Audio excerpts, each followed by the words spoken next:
What is up, everyone? I'm out of focus. Hold on a second. Now I'm in focus. There we go. That's looking good. All right, what's everybody doing? How are you? What's up? It's Tuesday. We're doing the thing again. I'm your friend Jason, and I'm very excited to be here. What's going on? Tell me what's going on. What's your week like? How was your weekend? What did you do that was fun? I went to I went and tried van camping. So we rented one of those like camper vans. It was not a full Sprinter, but like a size down, so like a local delivery van kind of thing, just tall enough that I could stand with like maybe a few inches of clearance over my head in the main compartment. And it had a fold out bed and a little sink and stuff. It didn't have a bathroom in it, but it was set up to like go to an RV park, right? Where they'd have a bathroom facility there, or I guess if you wanted to like rough it in the woods, you could like drive it out onto a trail and then just be outside. But it was definitely an experience, right? Like I enjoyed the van, did not enjoy the bed. If I ever do this again, like upgraded bed for sure. And learned, a handful of things about how I would organize a space like that. Like there was a lot of, once you converted a space, it became like a blank wall that you couldn't do anything with. So I was thinking, why not have little hooks or little fold out shelves on the underside of the bed so that when that bed is folded up, you could put stuff up there, right? Because you have to convert it every night you would put the bed down, every morning you'd put the bed up so that you can actually be in there. So it was interesting. It kind of got the Tetris part of my brain engaged, thinking about how I could fit more storage into the space and how I could make it more useful. But yeah. What's up, V-Dog? Thinking about building a new kind of browser, native applications via WASM with inter-app hyperlinking. Fascinating. And you're always thinking about the wildest stuff, Sean. I think I am always interested in that sort of thing. Yeah, what's up in real life? I mean, what's up in real life is a little bit more fun sometimes. Sometimes I like the computers. But so yeah, I look. Did you see this? I got myself a little lamp buddy to keep all my little friends in focus here, or illuminated, I guess I should say. Should move all these back so you can actually see them.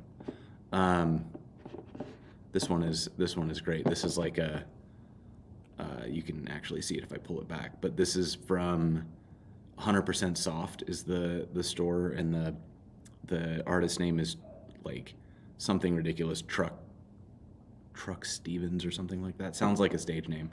Might be a stage name.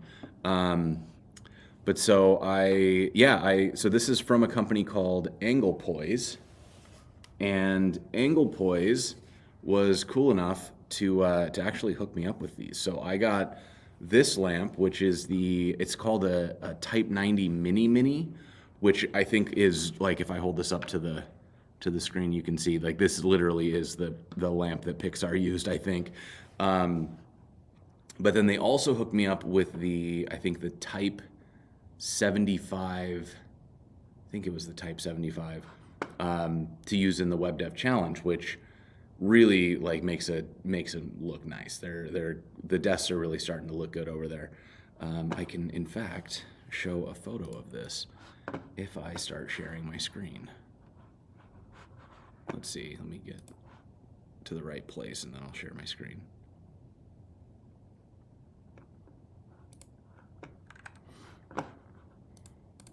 And screen.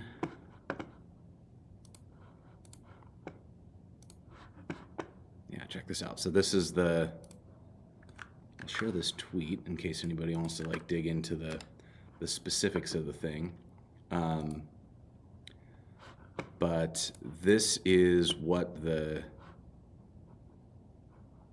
desks are looking like for the Web Dev Challenge now. So you can see over here. Wait, why am I on this bad layout? Let me get on the good layout. There we go. That's the better layout. And I'll scoot into the right spot so that I can actually be seen. So this is it's a BenQ 3x2 programming monitor. This thing is dope.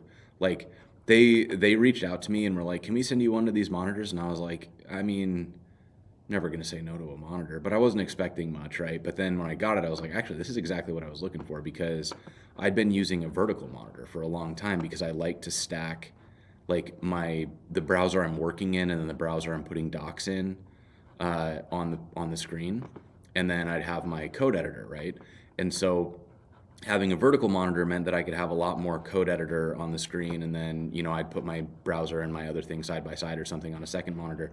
But this one sort of solved that problem for me, where you can actually see that when I'm working now, I keep my laptop closed instead of having a second screen, because this one has enough real estate that I'm not messing with it, right? Like I can do like website I'm working on, docs, and then the code on the right hand side. And because it's 3x2, it's like, it's, you know, obviously it's not square, but it feels almost square, which is that was what I wanted, was a square monitor. And so really excited about that. And then angle poise, these are the Type 75s. They're a little bit bigger. They're great. They've you know, they're beautiful lamps. And angle poise like hooked me up with these, which I was super stoked about, because I did not think that was possible. Just like emailed them and I was like, hey, I'm trying to put together a desk for this TV show, and they were like, want some lamps? And I was like, hell yeah, I want some lamps. And then Keychron sent me these, this is the K8 Pro with the aluminum body. I kind of love this thing. We put the red switches in it because we didn't want, brown switches I think are like more satisfyingly clicky, but because it's on video, we didn't want I didn't want to have to like worry about that in the recordings of too much clicky clacky. And then we've got, you know, this is the Ugmonk Gather collection monitor shelf, which is, you know, it's beautiful. This is the Ugmonk analog to do things. So like this is a little storage unit that's got the stand for your current card, and then behind it back here, there's like a little magnetic lid that holds all the blank cards, so that you can do, you know, every day you pull out a new one and you write down your to-do list for the day, or however you want to solve that problem. And then I've got the Logitech MX, what is this one? The MX Master. This is the MX Master 3 for business is what I'm using here. I saw really mixed, like a lot of people call this the greatest mouse. A lot of people say this mouse is absolutely terrible, and there doesn't seem to be a middle ground. I have found the first one I got was a bum mouse, like it was actually broken. So I thought that it was just a terrible mouse, and I was so confused as to why people would like it. And then I exchanged it and I got one that's not broken, and I get it. I think this mouse is great. And it's great for a handful of reasons. Like let me go back to, hold on, let me put this down so I can go back to things. So this has like the two buttons of a regular mouse, and then it's got the scroll wheel and a center click there. And then it also has on the side here, this is like a horizontal scroller, and you can also just hit shift and scroll to go left and right, but this is really good for that. And then it's got it's got assignable buttons. I use them for back and forward, so that I can navigate in the browser. But then here's the thing that I thought was really useful. One of the reasons that I've been really slow to get a mouse is that I've always used the multi-touch stuff on the trackpad. And, you know, I use things like, I think I have mine assigned to like all 4 fingers down, lets me switch between desktops, right? Like back and forth like this. With this, you get a sort of gestural control. So you push down this flat part, and then you can move the mouse up, down, left, or right, and that triggers a sort of like gesture thing. So I have this one set up where if I go, you know, thumb down and then left, it moves the desktops left and right. If I go thumb down and up, it does that thing where it like expands all of your windows so that you can see what's on the desktop. So this is like, it's pretty slick. I actually really like this mouse. So, you know, lots of good stuff. Lamp version of the iMac G4, correct. I have the gaming one. Oh, cool. Yeah, I haven't used the gaming ones. So I have, yeah, the one that we're using for the web dev challenges. They're specifically, it's their programming monitor. What's it called? The RD 280 or something like that. Let me actually look this up because, or actually, you know what I can do that's way faster than me trying to look it up is I have a new uses page, and I will share this with y'all if you want it. But this has all the stuff, and I need a short link for that for sure. But this is like everything that's on the desk right now, and then down here somewhere. Oh, and then I've got all the streaming gear and all that kind of stuff. Got a bunch of books, and anyways, I've been having fun putting this together. And there's some stuff that's missing. Like it's pointed out that I don't have non-work stuff in here that I talk about all the time. Like I haven't put the hot chocolate velvetizer in here, which is a crime. I don't know why I haven't put that in here. Lots of fun stuff in here though, and definitely worth checking out if you're upgrading your desk, because I've been doing this for a long time. But so this is the monitor. It's the RD280U. And so you can see it's got like this, we don't use this because we have so much lighting going on already.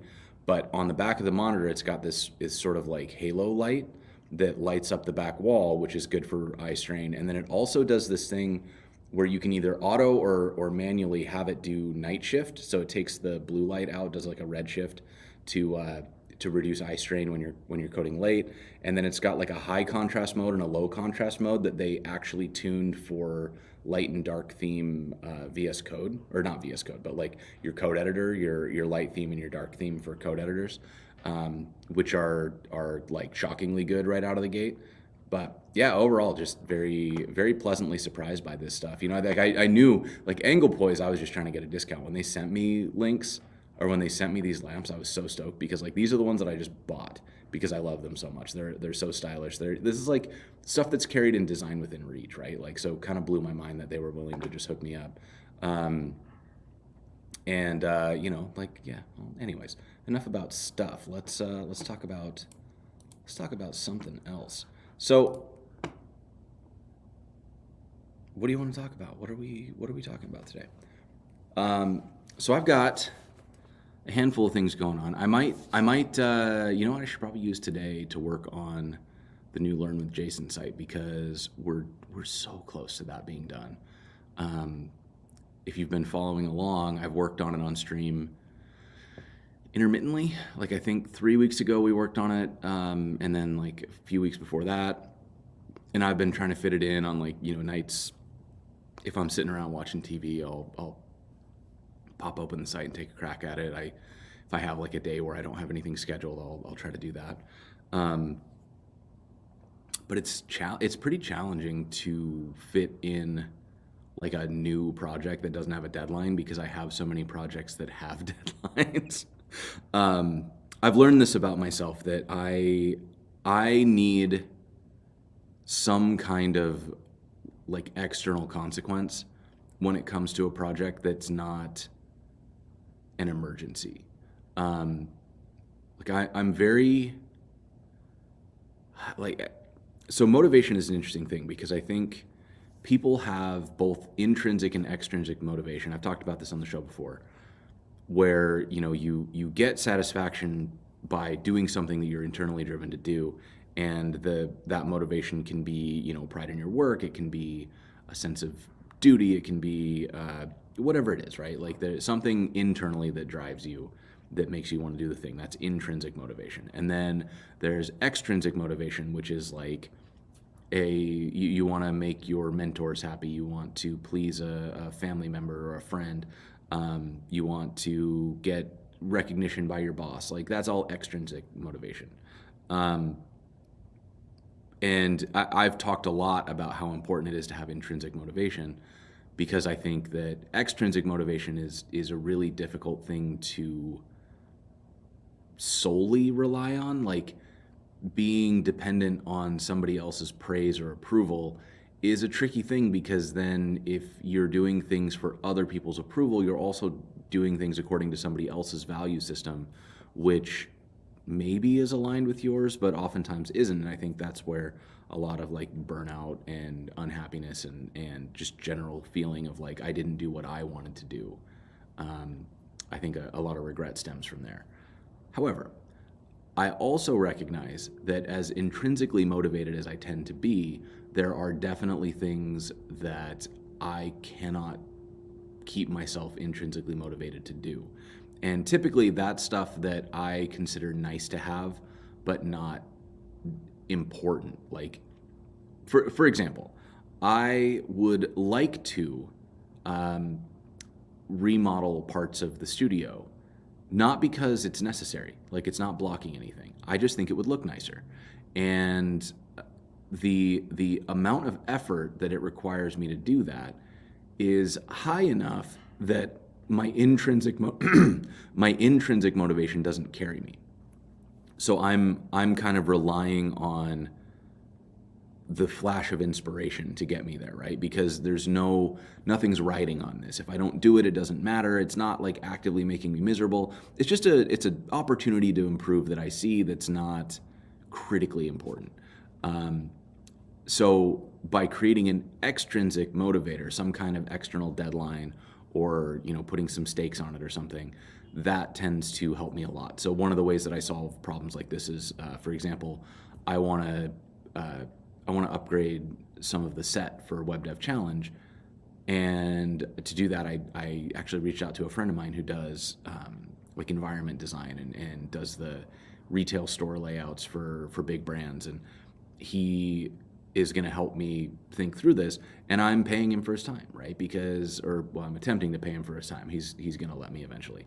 And the reason for that is that now it's like I'm working with somebody. There's expectations. There's like, he's going to send me questions, and I have to respond to those questions. And then when he does something, I can't just not follow through on his work, right? Like I have to follow through, because otherwise I wasted his time, and that's not something that I'm comfortable with. That creates an extrinsic motivation for me to follow through with something that I want to do, but that if it was just me, I'd probably put off.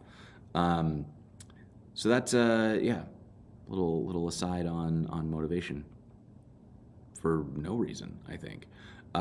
So with that being said, why don't we switch over into the pair programming mode, and I'm gonna just put up a little note. We'll say what we're doing today, and what we're gonna do is what are we working on today? We want to get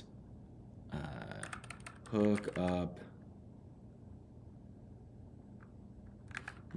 Let's say integrate Sanity, Clerk, and Astro. Yeah, that's what we're gonna do today. So we'll throw that up on the screen, and we'll head back out here. What's up, SimDev? How you doing? And I'm gonna pull up, let's see, where's my code editor? So let's get this one. So to get this running, I'm in here. I've got, this might be new. So since the last time that I worked on this on the stream, I switched from AstroDB to Sanity. And I can talk through why. But so the biggest reasoning for me is that if we take a look at what was going on in the AstroDB, right? So I had this big Zod thing. In fact, why don't we look at the config instead? So I had this concept of a resource. This is something that I talked to Joel Hooks about. He does like Egghead and Badass courses, and so he's thought a lot about this, right? And he was telling me, you basically want to have like a resource, because resources can refer to other resources, can be owned by other resources. You don't necessarily want to have this really rigid structure where it's like thing owns thing, owns thing, owns thing, and then if you're missing one of those, or if you want to in concrete terms, if you've got a course, and the course has modules, and the modules have lessons, and the lessons have videos, then you lose the ability to do something like a single video post because the post has to be owned by a workshop and a module and et cetera, right? So instead you have a resource, and the resource has a type, and the type can be course, module, lesson, video, etc. But then you can also just have like a video that's not owned that goes onto a blog post, for example. So you get this sort of abstracting of the resources, and then you have the resource relationships where you connect them through child and parent IDs. Then you've got some meta stuff like where its position is in the order, if you need any metadata about it, which I ended up not using. When it was created, updated, deleted, same here, created, updated, deleted. And then the magic in the resource is this JSON column of just like arbitrary JSON, which there was a ton of discourse about on Twitter just recently about like whether or not this is a good idea and why you may or may not want to do this. And I think there was a lot of good arguments in both directions. The big argument against this is that you can see here, there's no structure. There's like no rules about what I could or could not put into this field. And if left just like this is a nightmare because it means that somebody will forget a column, they'll typo the name of a column, they'll whatever happens, and you end up with incompatible JSON, you end up with weird breakage, weird versioning that you have to just kind of know or remember or whatever it is. And you just, there's a lot of pain there, right? Then the flip side is if you use it with a schema where, for example, we have, our fields, and they start out like this, but then you have down here your like episodes, and your episode or your series can have its own fields and all of these pieces, right? So you kind of say like a series can only have these fields, and if it doesn't have these, it either drops the fields that it doesn't recognize, or if it's missing these ones, it'll throw an error that says like, hey, you have to post these in. So with the series, right, you take the resource, you extend it, and then you know that the type is going to be series, and then the fields match, and it can't have a parent, right? So rules, right? Like you start to enforce the unstructuredness of your database through tools. Now, if this expanded beyond this particular application, we're in for a little bit of pain because this would then have to be ported everywhere, or it becomes an API, or who knows, right? Like a lot of reasons that this could or could be become painful over time. But for this app, I thought it was going to be okay, right? And it actually was. It was great.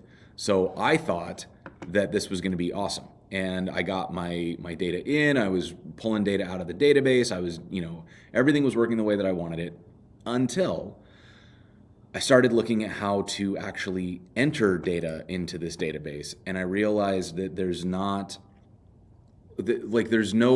we're too early on AstroDB for like a solid admin interface. So I was going to have to build the whole thing, and I was finding like it would have been fine if there weren't relationships. But when I got into the relationships, I realized like, oh my God, so I need to have like in the form, I need that form to be able to grab like a list of all the collections or allow someone to create a collection, or else they would have to know that before they can create, an episode, they have to go back and create a collection. And then you just, the complexity of trying to manage relationships in forms in a way that feels good is a lot.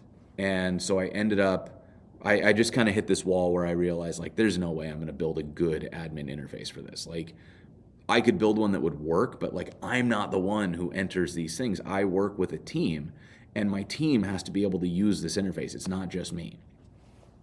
And that made me realize that like I'm not here yet. Like I love this idea, and I'm very, very glad that I built this because it showed me how flexible this is, but it also showed me that I need something, like I need an admin side, and I don't currently have one, and I don't have the bandwidth to build one that's actually good, right? Like I can see the path to a good one, and to somebody who wants a free business idea, make a good generic SQL front end like this. Because I looked and maybe it exists, but I couldn't find it. And I feel like that's the sort of thing that could be a sort of like a killer internal tooling kind of feature. Like, you probably wouldn't release a generic dashboard to your users, but boy, would it have made me faster, right? Like, I'm not releasing it to my users. I'm using it for me and my team. And if there was a good way to manage like relationships, many-to-many relationships or one-to-many relationships in a SQLite database, that would have made me really happy. So yeah, and like searching, and yeah, so like searching would have been a huge pain in the butt, and it slowly turns into either I'm adding more and more services, like, maybe I need Algolia so that I can do searches within my content so that I can find stuff, or I'm like trying to build my own, and then it'd probably be okay, but like it's limited because search is hard, and is it limited to just titles, and then I have to remember what I called something and not just, anyways, it was a lot. It was going to be too much, and I realized really quickly as I started building the admin UI that there was just no chance that I could do it. So instead, what I did was I reached for Sanity. Now, I've used Sanity for my for Learn with Jason for a long time, and I've really liked it. I think it's good. And so I pulled over my existing Sanity thing. You can see where I'm commenting stuff out. And I just started setting up a new Sanity instance. And so I put together, and in this case, I am kind of hard coding like the whole thing about like resources and stuff. I realized that there might be things that I'm going to do differently than this, but I would just put them in my blog. Because I'm not big enough to need like one-off bespoke stuff, right? Like, it's either going to be a series with collections and episodes, or it's going to be a blog post. And if it's not one of those things, I'll deal with it when it comes, because I ran through some scenarios of like what I've created over the last couple of years, and there wasn't anything that I couldn't either make into a series or into a blog post. So it'll be fine. So what I ended up doing was I created these series documents.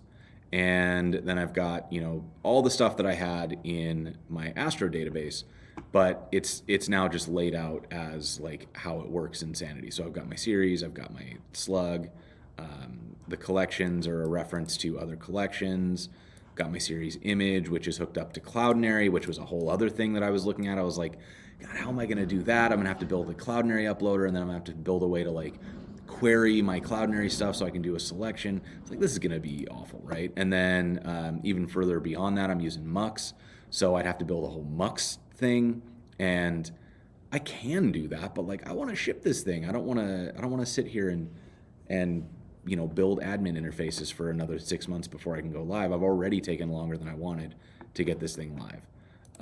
Collections are very similar, where you've got a title, you got a release year. You have a reference to a single series, so it's a series, and collections are a one-to-many. You can't have a collection in multiple series. I couldn't think of a reason why I would ever want to do that, so I left it that way. And then you put your episodes into the collection, and they work like this. Then we've got our episodes, and our episodes have a handful of things that I'm actually not using yet. So then we've got, title, slug, publish date. Let's see what else. We've got the video thing itself. This is a group. And so we've got our Mux video, which is a plugin from Mux. So I just got to drop that in instead of having to deal with it. I can upload a file for my captions. Then I'm able to put in the YouTube ID. So like, the way that I'm going to do this is, if the video is pre-release or members only, it'll be on Mux, and you'll have to have a valid account on Learn with Jason in order to see that resource. If it's public, I'm just going to use YouTube, because why pay for the bandwidth? So I'll embed the YouTube videos once they're public, and that way, YouTube remains the distribution channel, and then there's a home to go watch all this stuff kind of in series order and everything. Then we've got our thumbnail, which is a Cloudinary asset, our alt, and then the transcript is just a big markdown field, so that on, for example, Learn with Jason, when I get a transcript from the captioner, I can drop it right in here and not have to parse it or anything like that. Then we've got who's in the episode, so that's another reference. You can have a type of person. Then then a lot of like meta stuff, descriptions and resources. So like I mentioned links, like when I drop a link in the chat, it ends up in here. And we want those to have a label and a URL, which will be an upgrade from before, because before what they all were was just URLs. And so this will be a nice little bonus to be able to do that. Sometimes episodes need to get hidden if something goes wrong, or we find out that, like there's extenuating circumstances where I've had to hide episodes. So just make that a checkbox.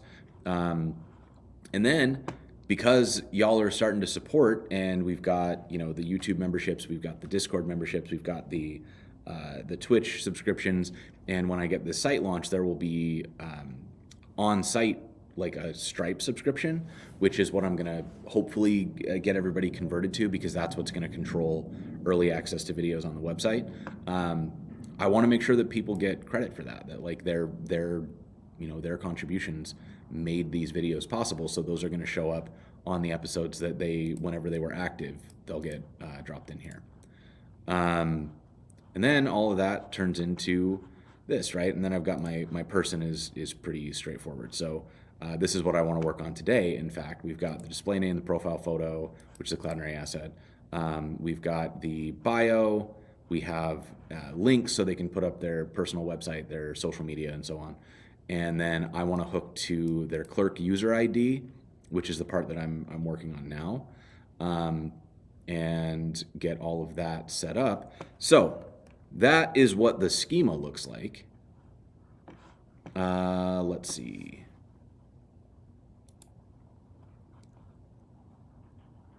Just looking back here because I just realized we got a bunch of questions. So hold on one second.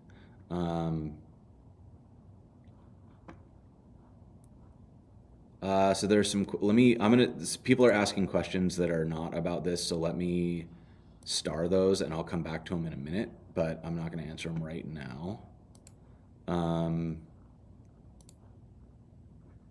So with Sanity, is there a generator for building this? There might be. There's a decent chance there is. I just kind of like copy pasted the define field thing as needed. What's nice about the define field thing is that it has autocomplete. So like if I go in here and I do one of these and then I come down here and it gives me like my types, and then when I get in here I can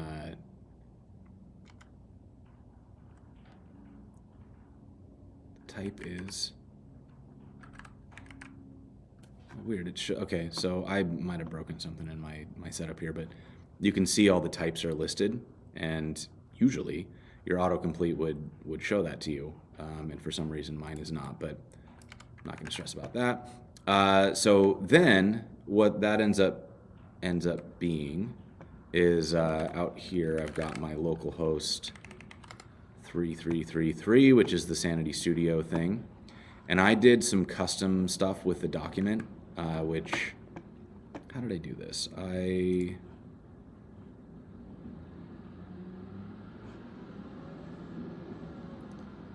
Where does this live? It's Sanity config, maybe. Yeah, structure tool. So I'm just hiding the episodes and collections because there's one problem which I've talked to the Sanity team about, which is that relationships aren't two-way. So when you assign a series or a collection to a series, that assignment is only stored on the series. So then on the collection, there's no way to display what series the collection belongs to. And so my decision then was to just have this be a drill down. So you go into your series, you choose the series, you click on the collection, and then in the collection you get your list of episodes, right? So then you can click into the episode, and let's see, I think this one's the one I actually set up. So then in here you've got your thumbnail, you've got the YouTube ID, and then I have the people who are in the episode listed, short description, long description, etc., etc. Linked resources, so like this is everybody's GitHub stuff, and then in the local site, or in the actual published site, then you can see that we've got the episodes coming out here, and then we can go into one of these. And once we get here, then we can list the people who are in the episode. I still haven't gotten the resources in, but I'll probably put the resources maybe here. Yeah, I think that's probably the right spot for them, is like drop them here, maybe drop them here. But that will give us our kind of the description, right? And then you've got your, click to copy so that you can share the episode. And that is how this is all going to work. And then my intention is I want these to then link to where I'd be able to click this and then see every episode that a person has been in. So that, if you like Shonda, you want to see more Shonda, which of course you want to see more Shonda, then you could click here and see that she has also been on Learn with Jason, and that, trying to create a little more of a web here. So and also making it possible for example, Shonda to have all of her links on one place, so that if you click here, you'd be able to see, a link to YouTube, a link to her personal site, to her GitHub, anywhere that she wants linked. And then if I update that, right, that updates for everybody. So if she sends me a new profile photo, or ideally once I get this thing working, she could update her own profile photo, and that would update across the whole site. So that then brings us to the piece that I'm trying to get sorted out right now. Let's see. So, a couple more questions. Which font am I using in VS Code? This is Operator Mono, and I'm using the Night Owl theme by Sarah Drasner. It's interesting. I've been using this font forever and ever and ever, and I'm just now starting to get people commenting on the cursive. I really like this cursive. I found that it helps me differentiate things, because it gives, there's color and there's sort of a, a method. I don't know why this helps me, but it does, and I'm used to it now. But I really like Operator Mono, and I think it's worth it. Did I try Astro Actions? I've done some proof of concept with it, and I would have, had I gone through with my admin interface that I was going to build for AstroDB, but because I didn't have a good path toward relationships, I didn't get far enough to actually implement anything beyond a simple form, because it just wasn't quite what I needed, right? Ford is one of the coolest here. Thank you so much. I really, really appreciate that. How's work going? Work is going good. We're making progress here. Experience with the Clerk and Astro SDK. What a perfectly timed question. Let's look at it. So I have over here, this is my profile. And in fact, why don't I go back out here, and I haven't implemented a logout button yet. So what I do right now is I just clear all the cookies. And then when I log back in, or when I reload, you can see that I need to sign in, and if I go to sign into my account, I can sign in with GitHub, and then it shows me that I'm logged in, so I will manage my profile. And this shows that I have a subscription active, and this is all done through Stripe. We're still in dev mode here, so you can see that I'm on a plan. I think I updated this when I didn't have my webhook running, because you have to run a third command line or a third terminal running to get the Stripe webhooks running, and so I haven't bothered. But this updates Clerk with the details, and you can see, let's see, this is the stuff coming back from Sanity, and if we look at, is it in here? It might not be.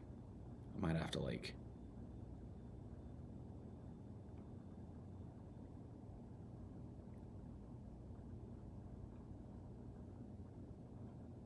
yeah, there's is it this one?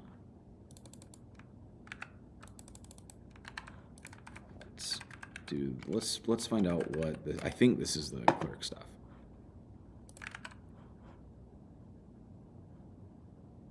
No, this is something else. Yeah, this is clerk stuff, but it's not my like user data. But anyways, clerk has, if we go to the clerk dashboard, in fact, I have my, so I'm in my Learn with Jason site, I'm in development, I can go to my users here, and then when I get into this user, I have metadata. And so in my metadata, I can set different roles. So like in my case, this was when I was messing with the Astro DB stuff, I was gonna have a role so that you could add permission to go to the dashboard and like update episodes and stuff. But then I've got this Stripe thing, and this is set up through Stripe webhooks. So whenever I change my plan, it fires off a webhook. That webhook hits clerk, or more specifically hits one of my endpoints that will then update clerk to change the level, whether or not they're active, et cetera, et cetera. So that is all working when I have the webhook active. Right now I don't. And what I need to do next is I want to get it so that the data for the people lives in here. And so the way that I want that to work is all of this data, right? I want somebody to be able to update from their dashboard. And you can see how I'm kind of approaching that here, where I've got this form set up. So this form is currently, I believe, it's set up to read, but it doesn't update yet. And that's what I think we should work on, is trying to get this to display. And then I've also got the newsletter subscription set up here. So right now, I think I don't have preferences. You just like get the newsletter or you don't. And I want to be able to split that out so that you can get updates about, like, if you want to know about web dev challenges, if you want to know about like workshops or if I'm going to be somewhere, that sort of stuff is kind of what's next. So what do we do here? Let's review the status of this dashboard page code. So this lives in the pages, we've got the dashboard, and then we've got our index. And in here, we are, this is big enough, everybody can see this, right? And so we've got a handful of things going on. I've got my subscription types hard-coded. I'll figure out how I want to deal with that later. I've got something like grit stuck on this thing, and it's driving me wild.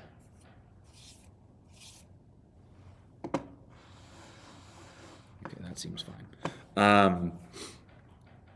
So yeah, we've got our subscription types. We can ignore those because that's just, the enthusiast, connoisseur, etc. Then we've got a type for that, which I need to move. I'll probably move all this into a Stripe util.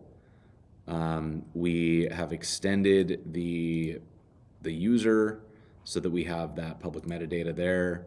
And then we get our user out of the Astro locals. Check to see whether or not they're a customer, and then if they are a customer, we go to Stripe and actually query their current subscription level. Because what was my reasoning for that? There was a good reason for this that I'm forgetting right now. It says they're a customer, then I want to load their subscription. Because there's a possibility that they have canceled their subscription, or that the subscription lapsed or something, so we just kind of hit it up. My split keyboard should definitely be there. Hold on. Yeah, here it is. Let me drop this link again in case.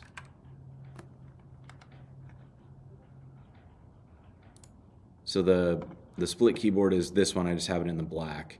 And then, yeah, I need to update that uses page because I think I have a short link that goes to an old one, and that one needs to be retired because like almost all the stuff that I'm using on there has been rotated out. But this is the new one. This is the worst URL ever.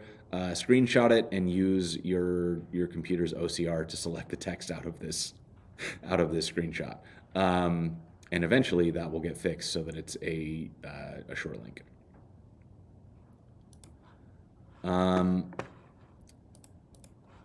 Okay. So what I want to do then is, this is all being pulled out right now. We've got the we've got our user, we're getting the details. We've got the newsletter subscription, which is coming from ConvertKit, which is what I use. We get the current person out of Sanity, which is in the Sanity utils. And all of that then gets used to build out like the image, and that's this bit up here. So that's what we're building up here. Then we dump the sub details now. So that's just the whole user info. And then down here we've got our details. So let me collapse this one so that we can get back and forth a little faster. And then we have our details. So we get a form going, and in this form we're pulling out the current user's like name and everything. And this is all coming out of either the user or out of Sanity. And so the email address currently is not changeable. So I might not even show this one.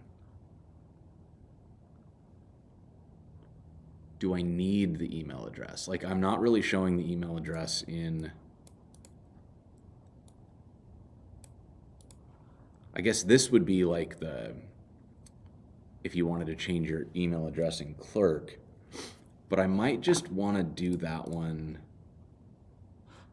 in Clerk itself, like have a button to like update your user account, or I don't know. That's kind of a pain in the butt, but like, I don't know that most folks care about this. It's kind of, I don't know, it's edge casey enough that maybe just having that like need to manage your email address go over here. Maybe that's okay. I don't know. You tell me. So we've got our bio. The bio is currently unset. We've got our, I don't know why I called this links. I guess that makes sense because it's my links page, but I don't like that. Anyways, then I've got my YouTube, I've got my Twitter, and then whether or not I'm going to get the newsletter. So then when I hit this update preferences right now, nothing happens. And so this is actually a great opportunity. Why don't we go look at Astro Actions? Because I think that would make my life a little easier. And where are they? I guess this will link to the docs.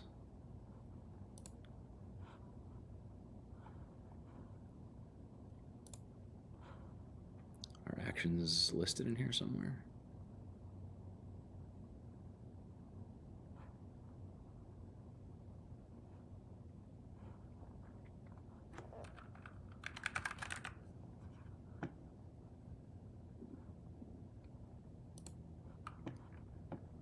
Experimental actions.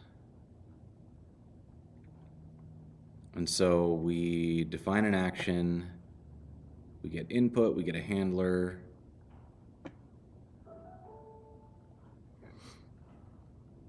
And for each, okay, so for each one, we're defining an action, and then we do some stuff with it, and then we have Zod for input parsing, which is actually great.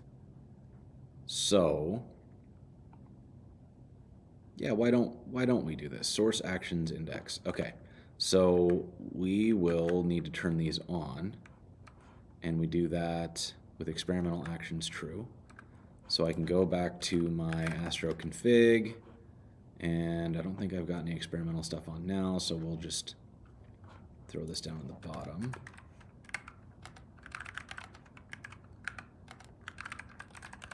Okay, so we've got those.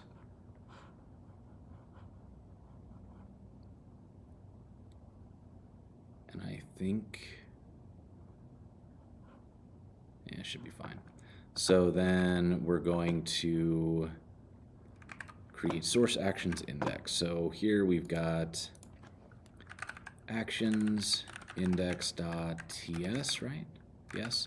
And then we're going to import define action from Astro actions. And why don't we just grab this whole example and drop it in.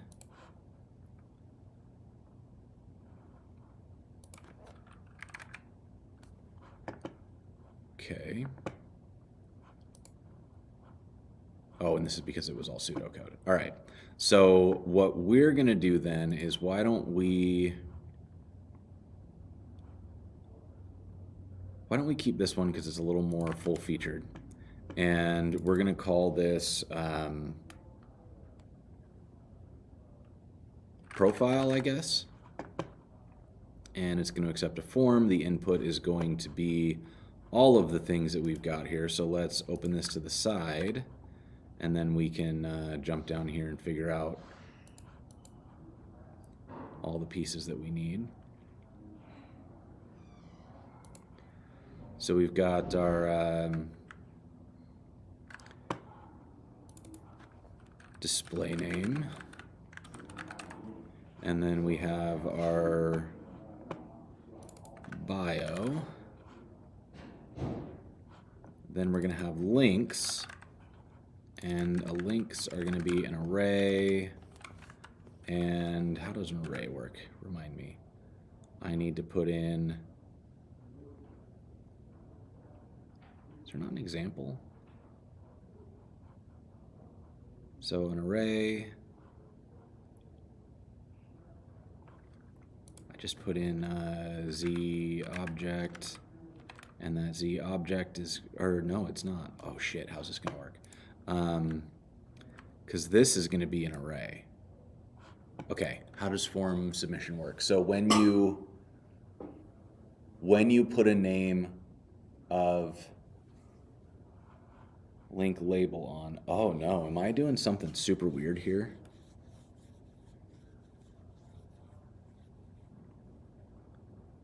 Probably, right? No, it should be okay because the labels and the URLs have to be paired. And even if they get submitted empty, they're still all going to be submitted. So the numbers will work. So then it's going to be link label is going to be a Z array of Z string.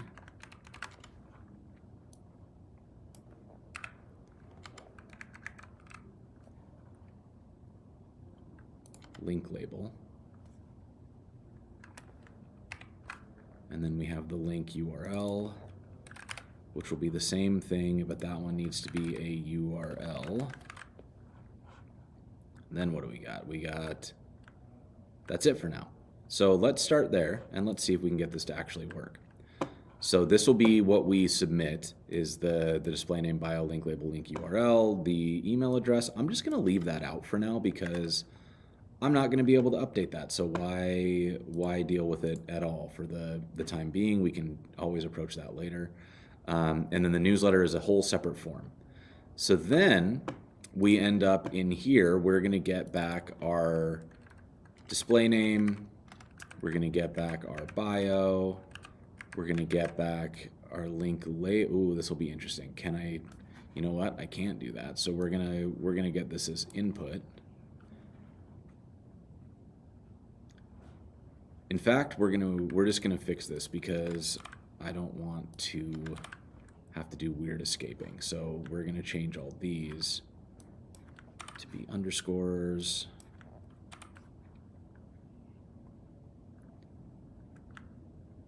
Yeah, that's fine. And when we save these, that'll fix it. And then we get our link label and our link URL. And now we can insert those into our database, which our database is going to live, oops.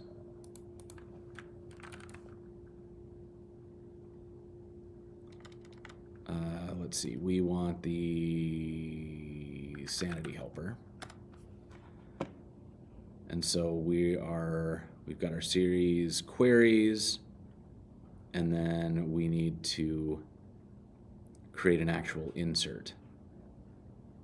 So to do that, we are going to export, or no, we don't need to export this. It's going to be const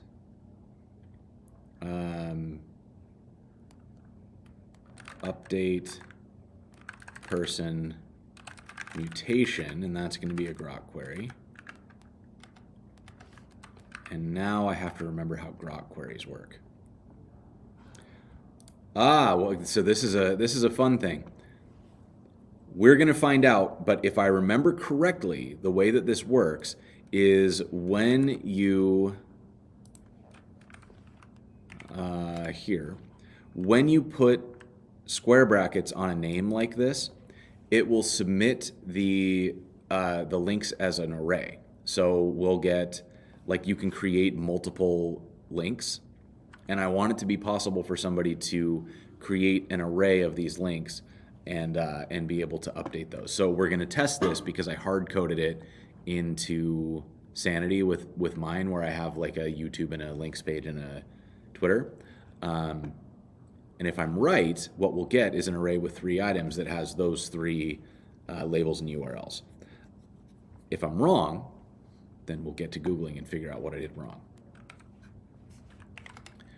Okay, so in here we have our update person mutation, and I'm going to go back to the Sanity grok mutation, and to update something. Oh, is it even grok, or is it just like a straight up mutation? I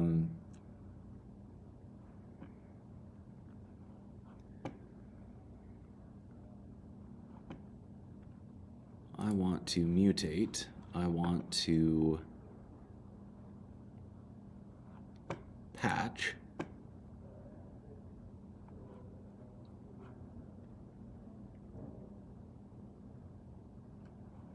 Okay, so this is what I want, and it is not, in fact, a grok query, right? Because grok is only for querying. I know this. I know these things. And I send that to see the patch reference.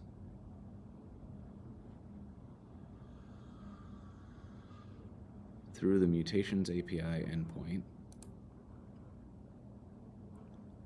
Data mutate dataset. Okay, all right, we can figure this out. So we have in here, instead of a update person, we're just going to have a, do I want to just export this, or do I want to export,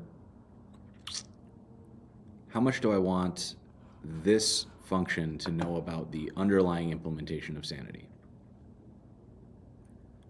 Probably I want it to know more than,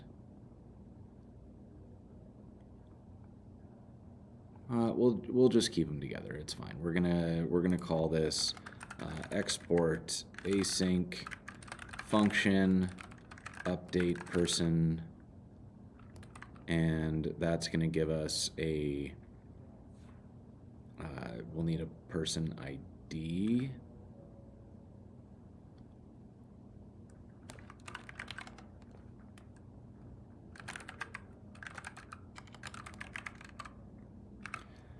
Right, so we get our patch. Our patch includes mutations, and the ID is going to have to be set.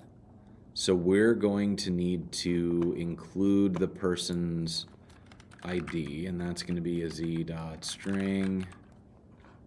Okay, and then that means that when we get into the dashboard, we need to include a hidden field.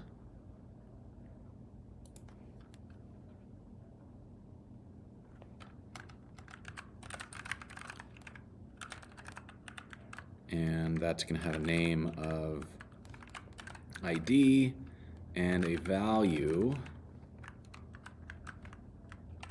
of,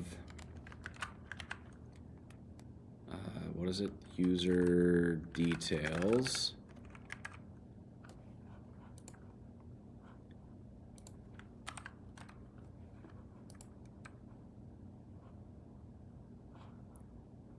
Why are these all any?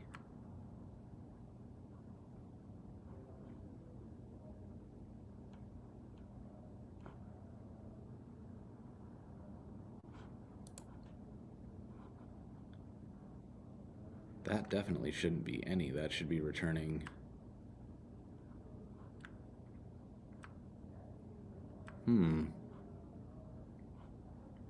Oh, and there's the promise any. What the heck? Because you return. Did something break? Because this is definitely supposed to be typed. Okay, you know what? One problem at a time. Let's, what are you mad about? Form, yeah, that makes sense. And then we need a button type submit, and this one's gonna have update profile. So then when we come out here, we should see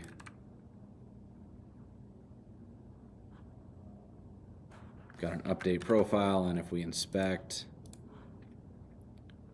we should see the hidden input with a value of nothing, because we aren't getting that field back. So why aren't we getting that field back? Person ID by query. So let's go back up here and look at, we're not getting it back because we're not asking for it. Okay, so then I'm gonna go back here and we're going to say sanity, nope.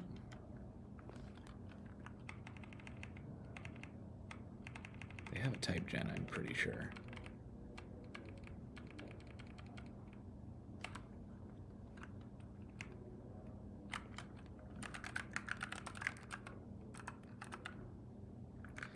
I have to look this up. Sanity type gen.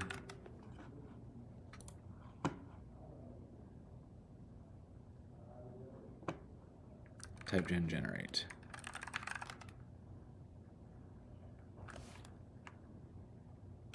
Okay. So then we hop back in here, and now are you see? Yeah, see, now it's actually getting the right details, and you should be getting. Still not getting a query. You know what? It's fine. I'm not even mad. So then out here, if we look again, theoretically speaking, we get a value. Okay, great. So now we have our ID. And so when we go in here, we're going to need to get that ID, which will be present in the actions. So then we're going to say const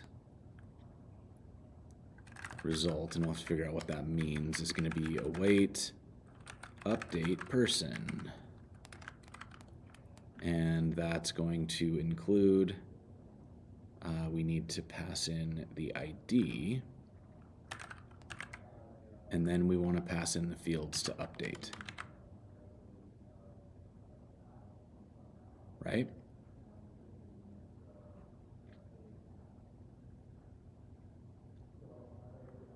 Yes. And the fields that we want to update,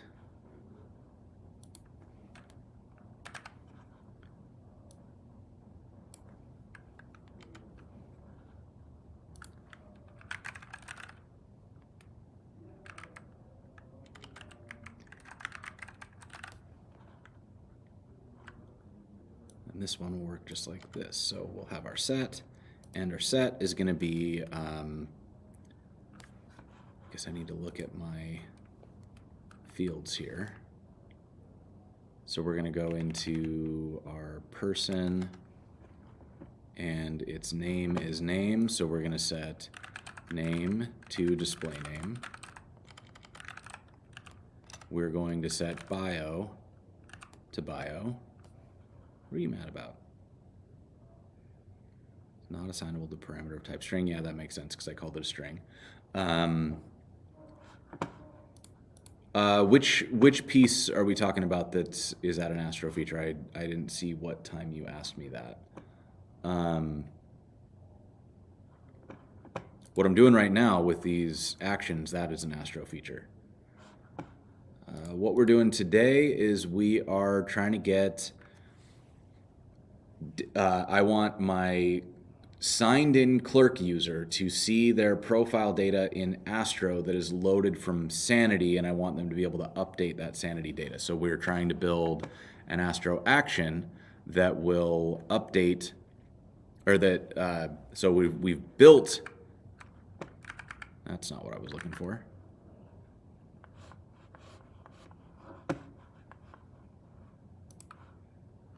So what we've built is the ability to pull the details out of Sanity. So this is the account details. We've all of this is loaded out of Sanity right now. We can look over here and see that those details all match. So, you know, we've got our display name, profile photo, bio's empty. Actually, why don't we add something to this? Test bio. And then if I publish this, and I come back out here and I reload the page, did you not update? Might be cached. Might be cached, or I might have screwed it up. And here's the bio. So I did, in fact, get this wrong. So we pull up the dashboard. And the reason this didn't work is because I am trying to put a value into a text area, which isn't how text areas work. There we go. Okay, so now we've got all of our data loaded out of Sanity here, and so we just want to be able to feed that back in, which is what we're doing, or what we're attempting to do with this setup here. So we're going to get the Sanity util open again.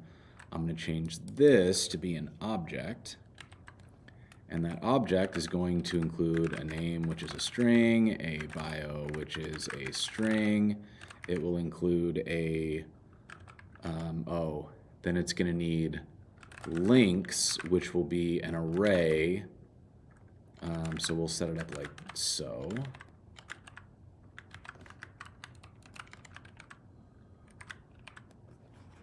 And this is going to be label, which is a string, and URL, which is a string.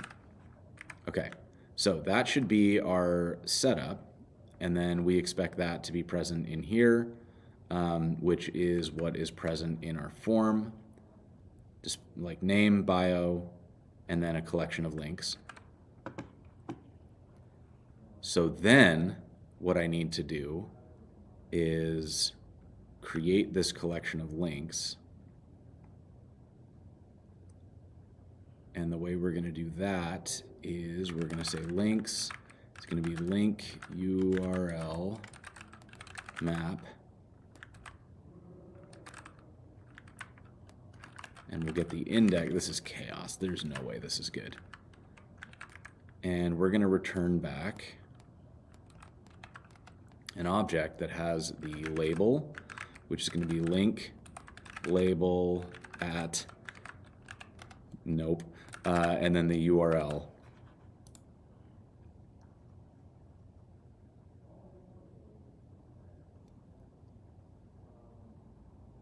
Link.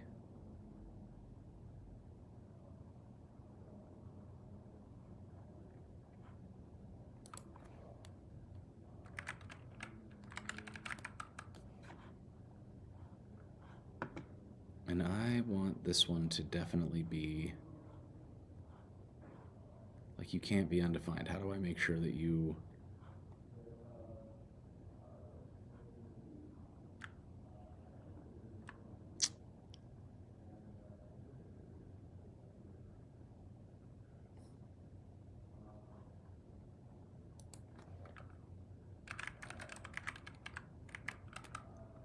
that feels bad, but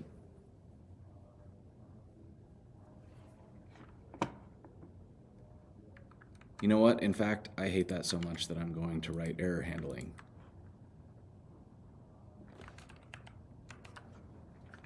So instead, what we're going to do is, we're going to fix whatever I just did there. We're going to return this. We will include one of those. And then what we'll do is if we are going to return false, and then here we're going to filter to make sure that the thing is real. You can't no. Do you not understand? Oh, you don't understand this stuff. Come on, bro. You know that this isn't how this works.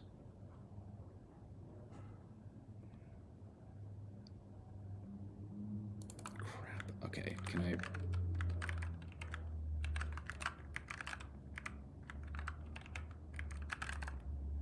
There you go. Okay. So then, if I'm correct on that, what'll end up happening is that we end up getting our result. That result is, why are you mad? Cannot find name ID.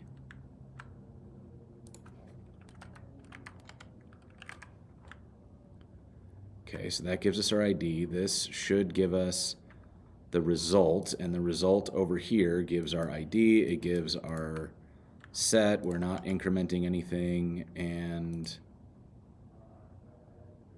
params is ID. What? Hold on. Why are those different? Okay, let's look at these docs again because I think I missed something. So in a patch,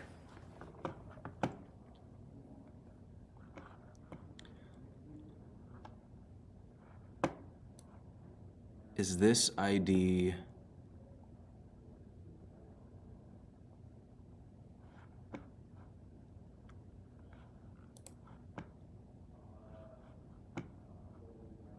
Okay. This sets the name property of the document with ID person 1234, 123.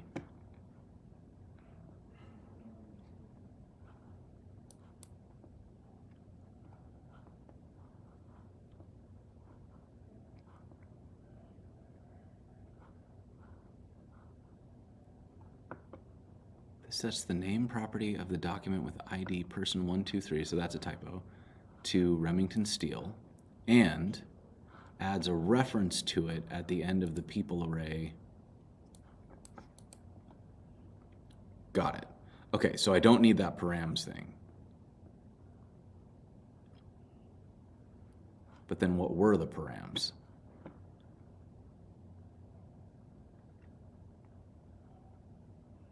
Set if missing, unset, insert.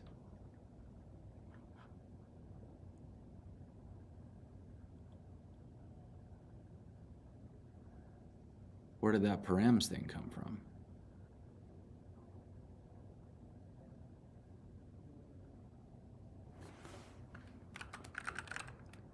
Okay, so params doesn't appear to exist, so I'm just going to delete it.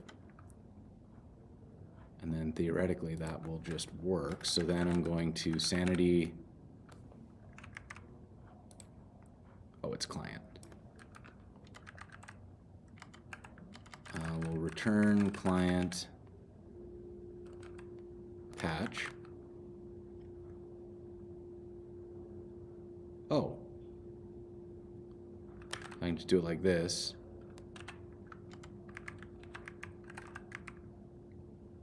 And then like that.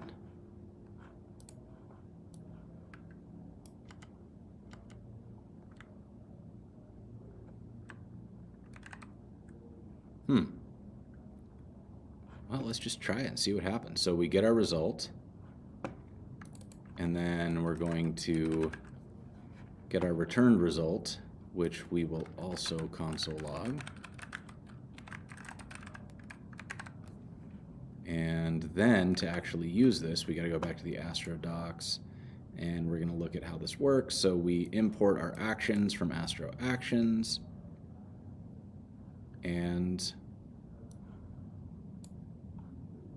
but I don't want to do it in React. Is this only React?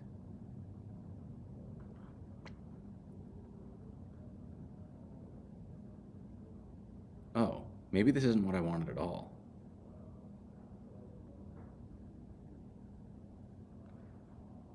Then JSON, accept form. Can I call them from not a React component?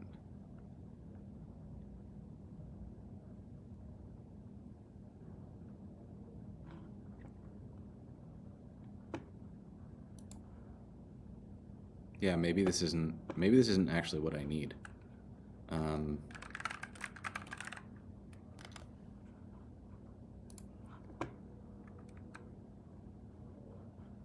Astro actions make it easy to define and call backend functions with full type safety from your client code. Oh, we're not doing client code, so we don't actually need this. So this is cool and all, but it's actually not necessary. So what we can do instead is we can take all of this and we're going to go back into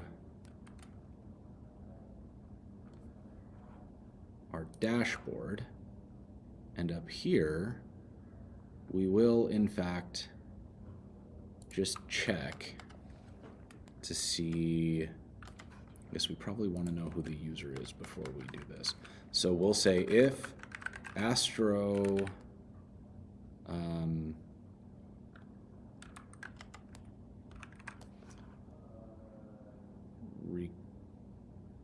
wait, hold on, what is it? Request method equals post. Then what we want to do is we want to do all of this stuff that we just said we wanted to do. So we're going to import, but we're going to have to get all of our data. So to get that in Sanity, it's just form data. And if I remember, I think we just get it right out, right? We just get the form equals Astro dot request form data. Yep. Okay. And is that a promise? Yes. Then we can get out our we'll just do name, get display name, and then we can drop this one in here. We'll do the same thing for this one. And then for these, for the links, we're going to get the link URLs, or labels, is going to be form.getAll link label. And I think that'll be true for the URLs as well. At which point, oh, and then we need the ID.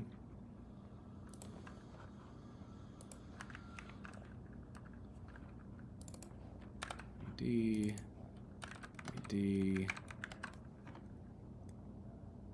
And so then we have our ID.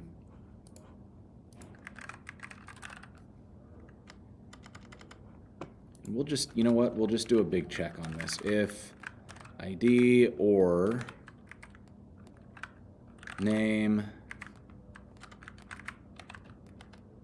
we'll just throw an error.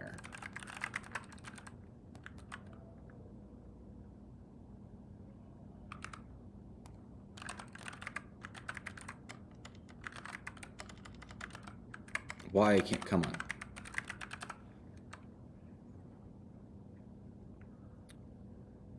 But it still needs to be a string. Do I have to do it like toString? Oh.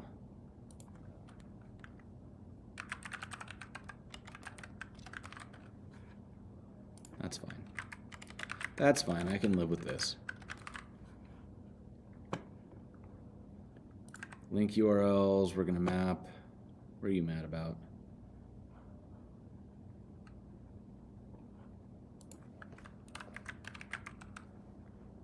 Bio can be empty. Links, we're going to have to set the URL.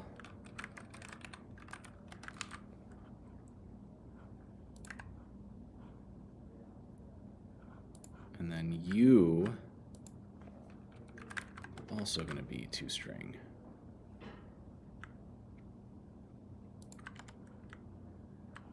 Which should solve this problem. String or undefined URL string.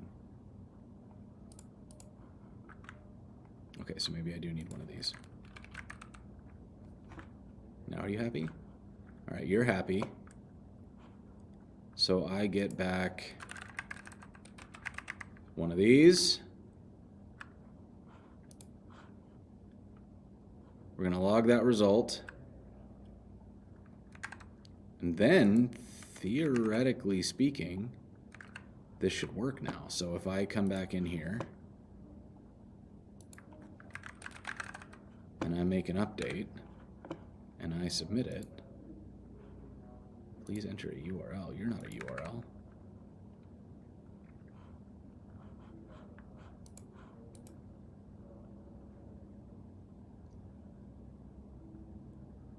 Link URL type text.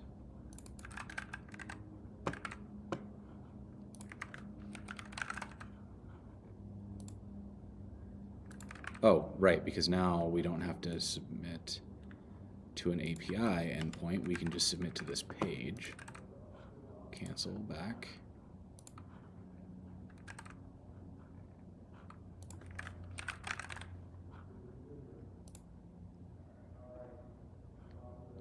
Okay, so that didn't work, and it didn't work because why?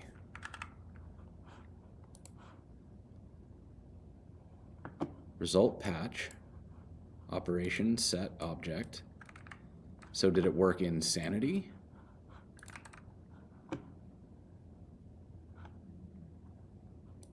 It did not.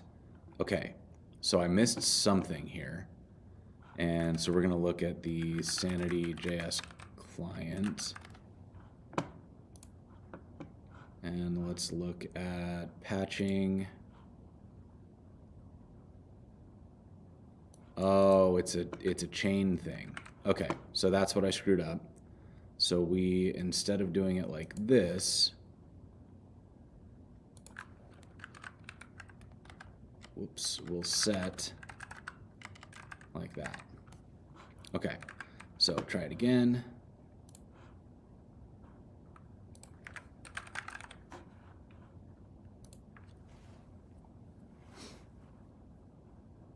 Still no. Did we get an error?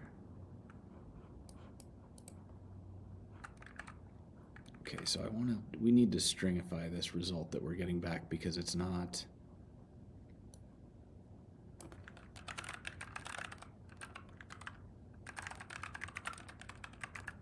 given enough information right now. Set, name, bio, links. Ooh, links are breaking. Okay, so we've got a problem there. So let's look at what we're actually getting out of this. We want the link labels and the link URLs.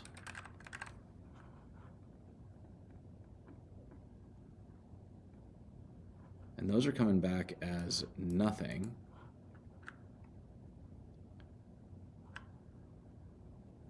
Maybe I did screw this up and you can just submit multiples of the same thing. Do I need to put the...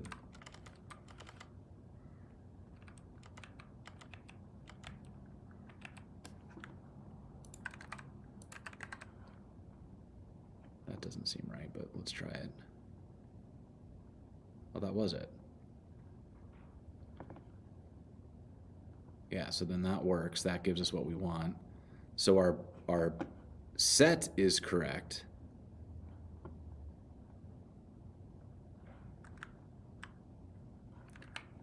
And then, oh, it keeps coming back here. Really wants me to listen to Under Oath today.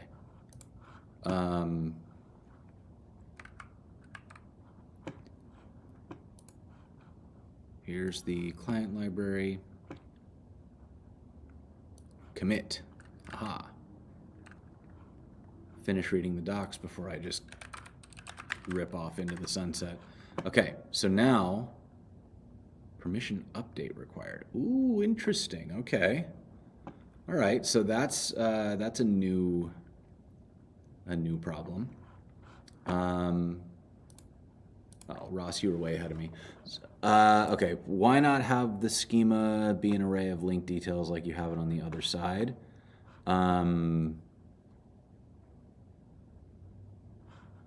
It is, I think.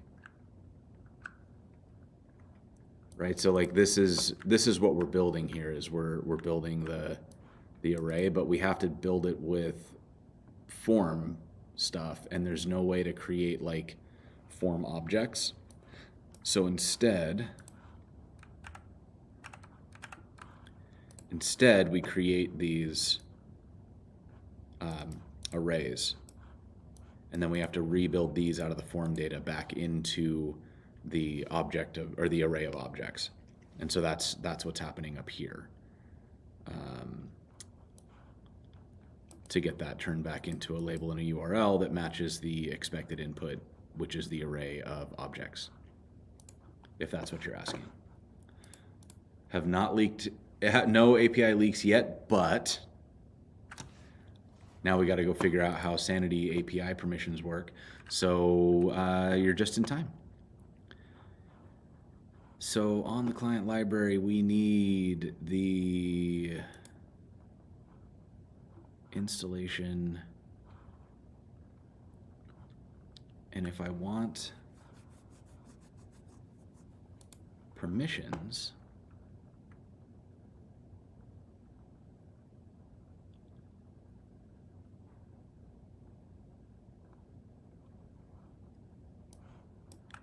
only if you want to update content. So I need my Sanity secret token. Okay, so let me get off screen here and look into my environment variables to see whether or not I have a Sanity secret token, which I do not. Aha, that's the problem.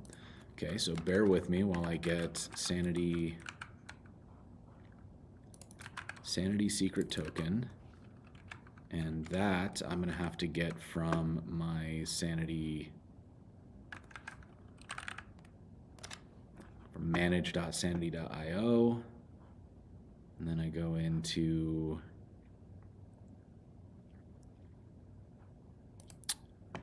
all of my different projects.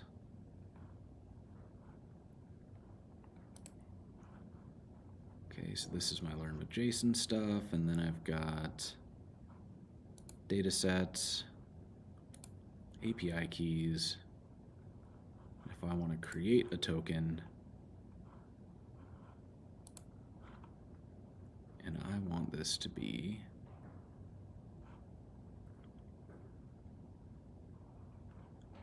an editor. Read and write access to all data sets. Limited access to project settings. Yes, that's what I want. Okay, so this is going to be LWJ 2024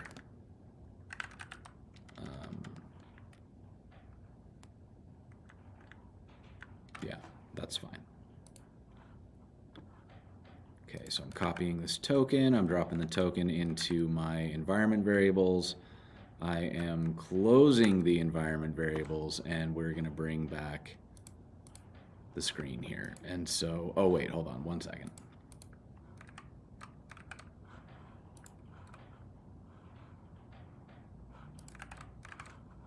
Had to close that window that had the tokens on it. All right, so theoretically speaking then, if I did this right,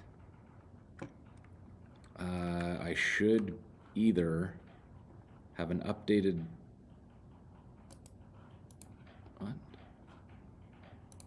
what?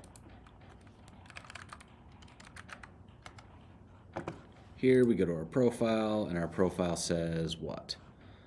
Test bio. Okay, so let's update it. We hit the update button. Insufficient permissions. Did you not pick up my... Oh, I know why. It's because we didn't actually use the token yet. We have just... we've made it available, but we haven't actually picked it up. So then in our... Here, we're going to go with a token, and that's going to be import.meta.env.sanity secret... What was that called?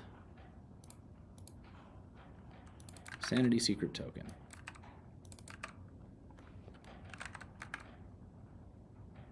Okay.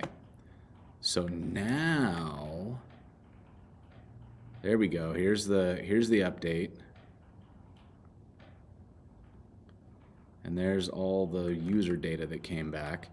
So theoretically speaking, then we've got an updated bio. Hey, look at us go. All right, so that's good. Then the other thing that I want to be able to do, but maybe I won't stress about today, is just being able to add another block of these, which will be like a HTML template, and then like add link, and then we'd need a like remove link, which would drop it out.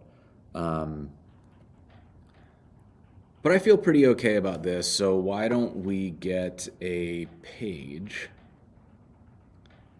Why don't we get a page showing user details? So let's first get all of our console logs off this. We don't need to be dumping all that. Let's get the other one. Okay, so now we've got the ability to update the page. Great, very happy about that. Don't really need this result anymore. I guess we can do some error handling on it, but I'm not going to stress about it just yet. We'll cross that bridge when we come to it, because I'm going to need to do some... I'll have to do some like actual integration tests on this. That'll be a whole project. So let's get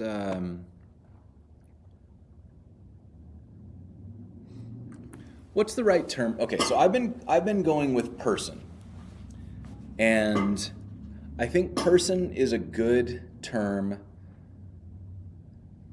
as a generic, right? Like when we're looking at the dashboard here. What should we be describing that as on the page though? Like, is it members? Is it people? Is it users? Like, what's the URL for this? Is it learnwithjason/user/ whatever the, a username or something? Or is it, yeah, maybe profile? Yeah, so you learnwithjason/profile/ yeah, okay, I like that. That's good. Thank you. Thank you, Blaze. So we're going to go with profile/ we're going to need a slug.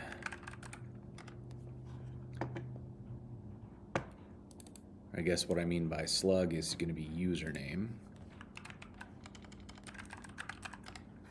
And that means that we have to give people usernames, which is going to be its own thing that we should maybe pull from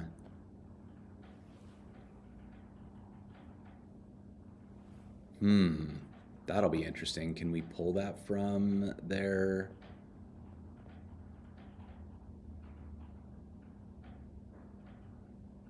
Okay, so here's what I'm thinking. You can sign up for this site using Discord or GitHub, or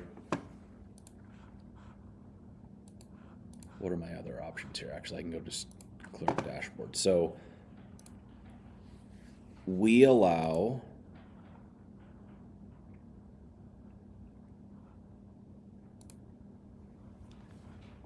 email address. We can have them set a username. So does that username get set for the user? Yes. Okay, so this will have to come out of Clerk, and that's okay. In fact, that's ideal because then they're going to be managing the uniqueness of this, and they auto set it. Like, I didn't set this. This came out of GitHub. So that is good. And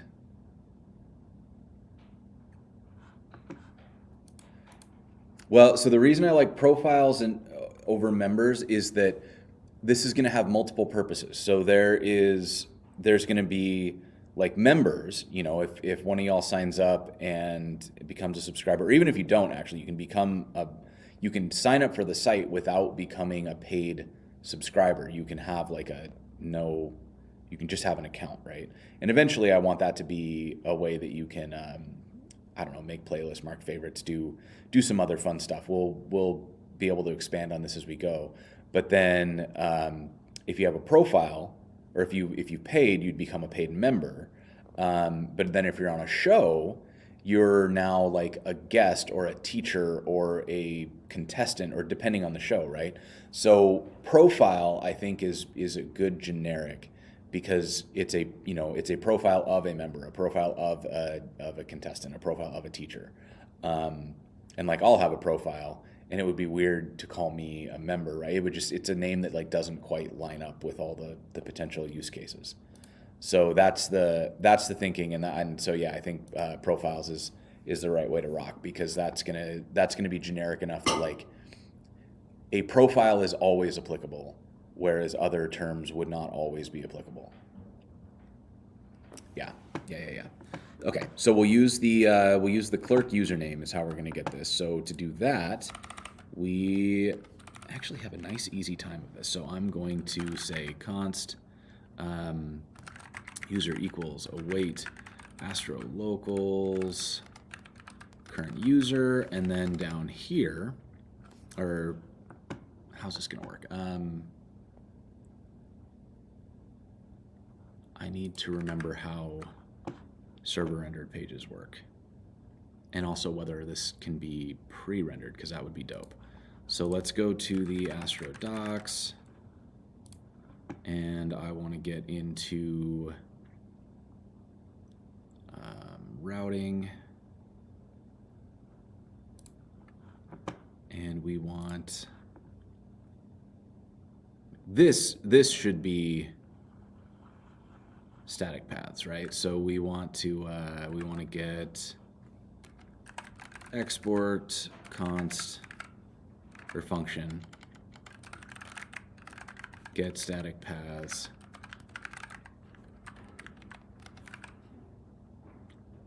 and this is going to return. So I need to get all of my usernames, but for now I'm going to say params username, and we're going to drop mine in there so that we can build this page out. And yeah, that, of course, because it's a profile for a person, not for the currently logged in user. I don't know what I was thinking. So then out here we get the const username, the username, which will come out of Astro params. And then down here we can do the layout, and that layout is going to come in from, no? Okay. Import layout from layouts default.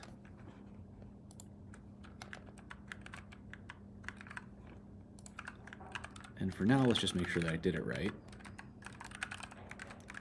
And we'll just show that. So then I can come out here and I can do something like localhost profile.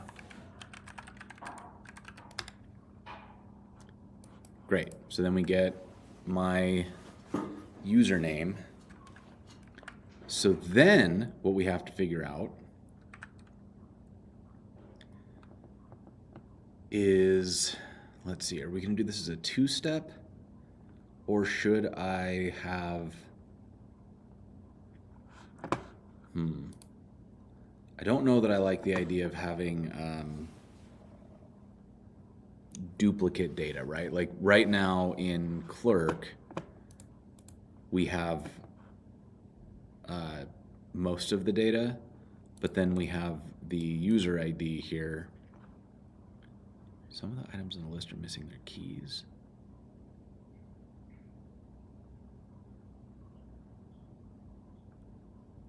Oh, this isn't good.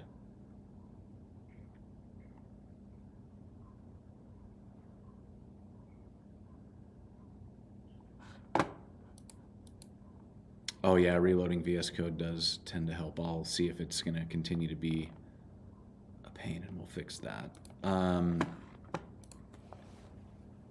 So this is a slightly different and more frustrating problem, which is that it has...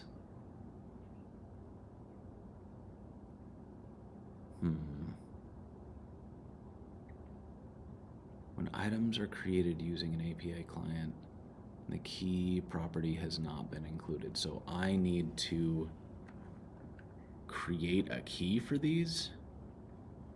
Value of the key property must be a unique string. Do I get this out?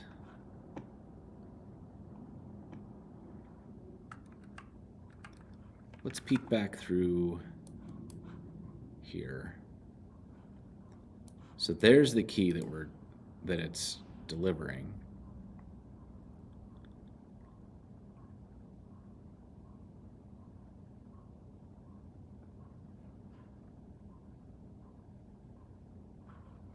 These ones don't have it. Okay, so then that means, all right, so if I generate it, then that fixes those. But am I going to get those back?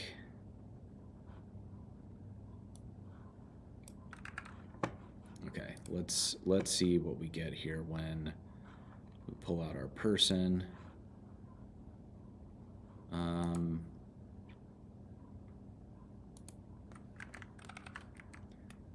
Let's go with name.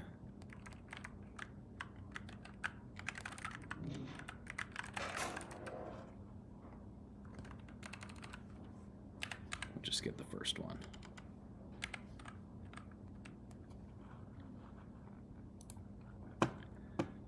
Okay, so we get all this stuff back, but we don't, notably, I think, get a key. Here's the key, all right. And then we do get a, okay, so then I'm gonna need to pass through this key, because one of the things that's tricky is, well, does it matter?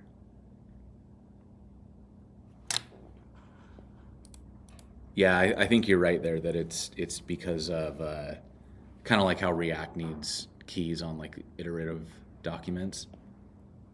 But I wonder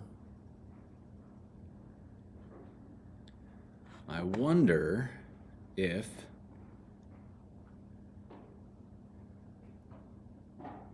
like, I guess it kind of doesn't matter. I could just generate whatever.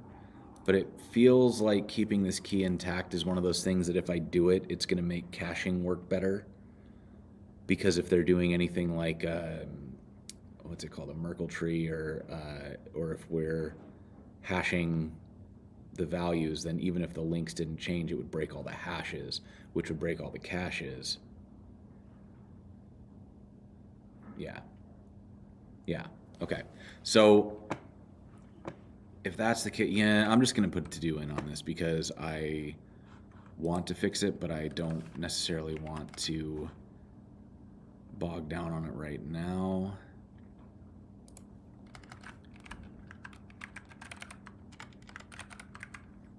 Find a way to preserve key for link.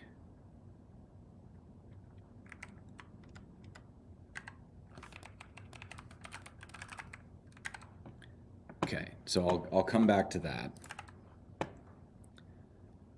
And for now, then, what I need to do is, I think, a two-step process. So look up clerk ID by username, and then look up sanity person by clerk ID. Because the part that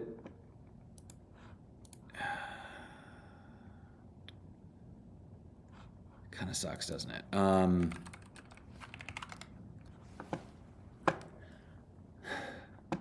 But people can edit their usernames, right? And so if we track the username in multiple places, then it creates a really big challenge around how to keep track of that without causing pain. So then I guess like the 2DB calls is fine. So let's just go clerk API. I want to look up a user.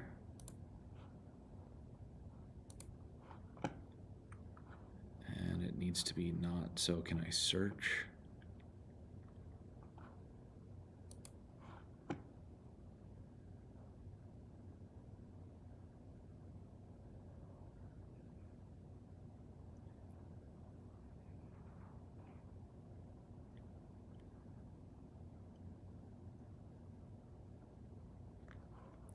Query, return users that match the given query.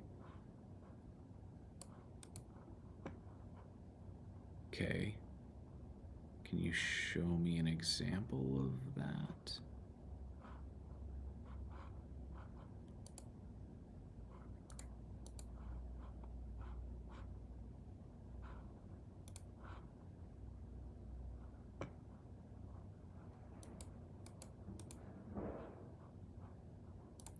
Parameters, query, one of those.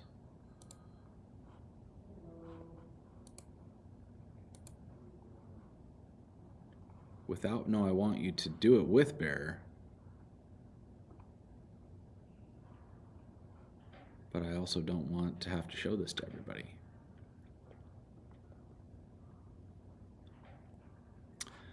Okay, give me a second. I'm going to have to pull this down.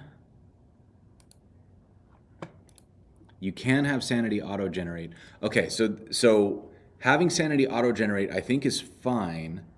My only question would be if that breaks anything with the caching if the values themselves don't change. And so maybe I can, like, I'm probably not at a scale where this matters. So maybe, yeah, maybe I just have Sanity auto-gen that, and I can not stress about it. Like maybe it's right in here.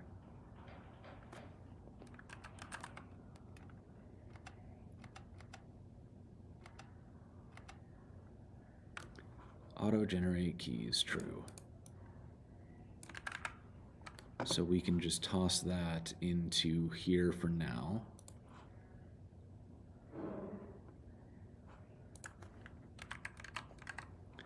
And that'll at least solve the issue where things are disappearing. But I do still want to figure out how to preserve them just because it feels like the sort of thing that eventually is going to be a pain. But let's, okay. Everybody look away. And I'm going to get my API keys.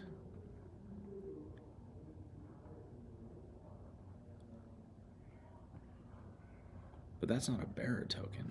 How does it, okay, hold on. Before I generate any of these, let me get back out here and let's figure out what we actually want. Oh, it could use the URL as the key. That's actually a great idea because that would also prevent duplicate URLs. Solid idea. So first and foremost, let's figure out how to get these tokens. Is there like a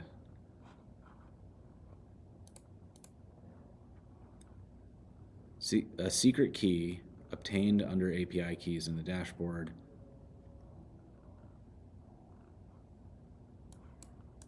Environment secret value. Okay, all right, let me get one of these. So we will add a new key, and this one's going to be called LWJ 2024. And that is, in fact, the SK underscore whatever they're asking for. Yes. SK, yes, there's the environment, good. All right, so then I'm gonna go list all users. And we're gonna try it ourselves. I'm gonna throw this bearer token in. Oh good, nobody can see it. And now I think this will just work. Hey, look at that. And so that then gives me my user ID and all those bits that I needed. Okay, good deal. So then I can make a request through the clerk backend ID to get this user. By username, we'll just pop the first one off the array. Do I get a limit? What if I limit it to 1?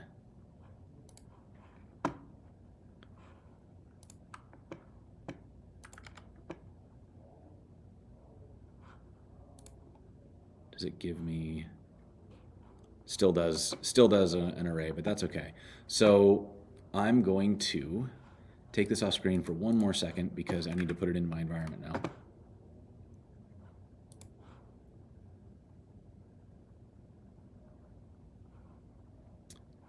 Clerk secret key. Oh, I already have one. Wonderful. Okay, so that's a good deal. And then I can bring this back up. I am looking at list all users because retrieve a user requires their user ID, which I won't have. I need to look them up by username, which requires being able to query. So, and more specifically, or wait, can I just go by username? Retrieves users with the specified usernames. That's even better. So let's do this request. Pull this one out, and instead I'll add this one.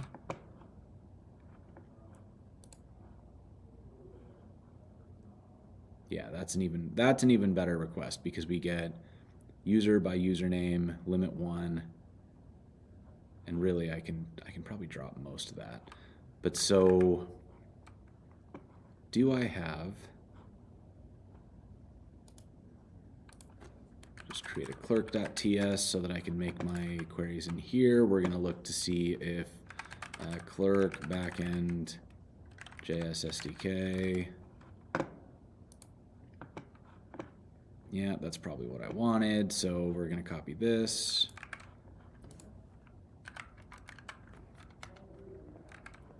Anything else I need here? Drop in my secret key just like that. And that's instead going to be import.meta.env. Okay. And then in here, I should, theoretically speaking,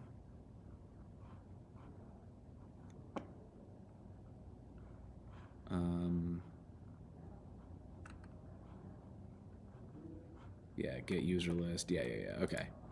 So, and the params are all the same params, I think. Username, yes, okay. So then I can do something like export function get by username, and we're going to pass in a username which is a string, and that is going to allow us to do, this is going to be async. We will return the clerk dot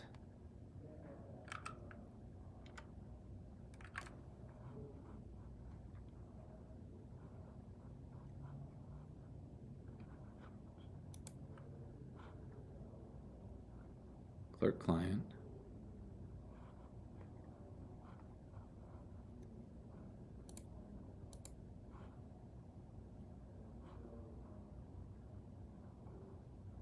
Whoa. Is there not a...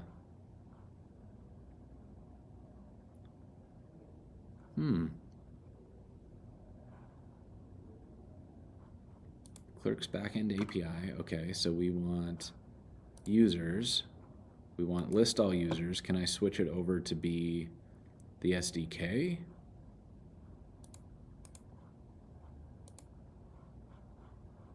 Huh.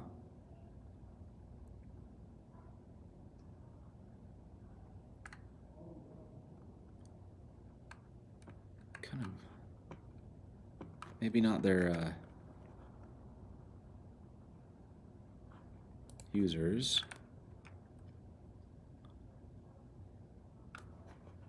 Well, they've updated this and we don't have updated docs. That's okay, because we have autocomplete. Does this accept anything? Only a user ID. So this is going to be a list instead. And we're going to say username. Right? Right. Oh, needs to be an array. And we will limit to 1. And then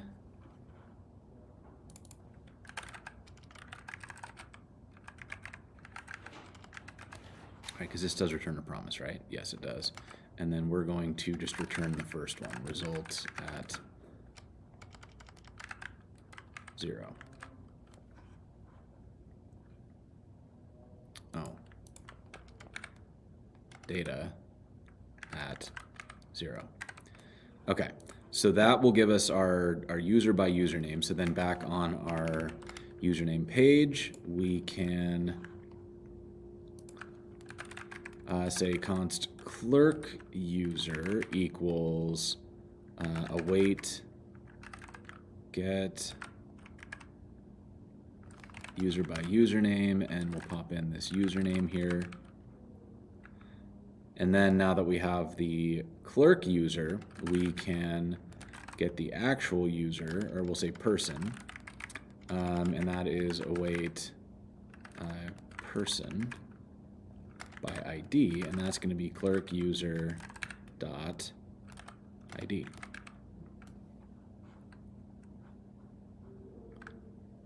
That needs to be set, so we'll say if clerk user ID throw new error, no username, no user found.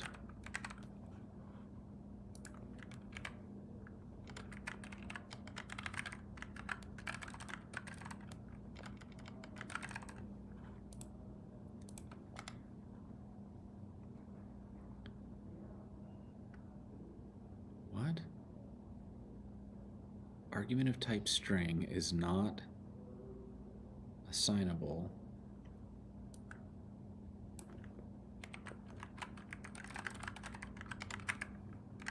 I did it like that.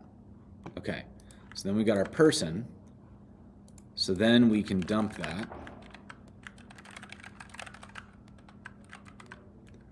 And we'll do a person null 2. And let's look out here. And I think I forgot to restart the site.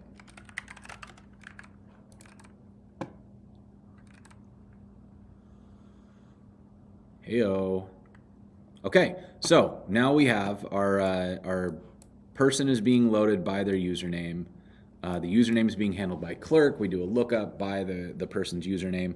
So like these links are breakable. Somebody can go and change their username, but like that's sort of how it works everywhere. But yeah, so that feels pretty good. So then now what I can do is I can go back in. This isn't going to be perfect, but it's going to give us the on the episode, which, where did this go? We want episode slug. In here we get our people list, right? And what I can do, crap, you know what this is going to mean? For each of the people, we're going to have to make a clerk backend call to get their username to build these. How much of a bottleneck is that going to be? I guess I can get them all in one. I can get them all in one list. People map person. So what I can do up here is get Oh, this sucks.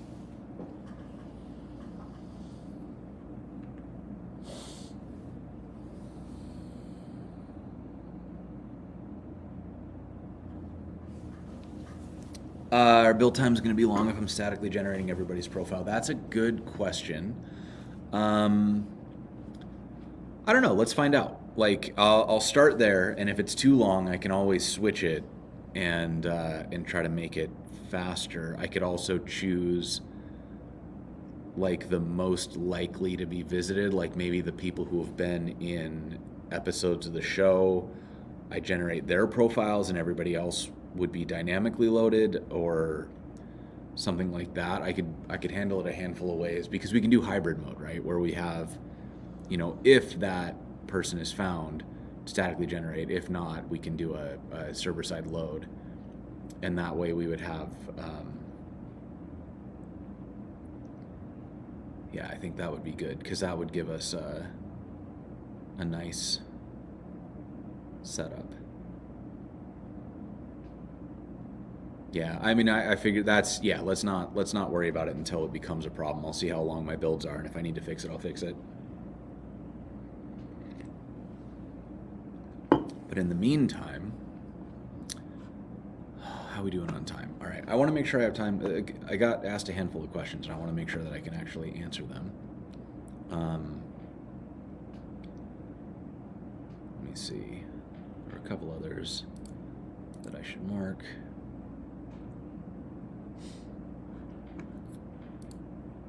What's up, Lil Saf? When am I launching for Web Devs Basketball? Nobody wants to see me play sports.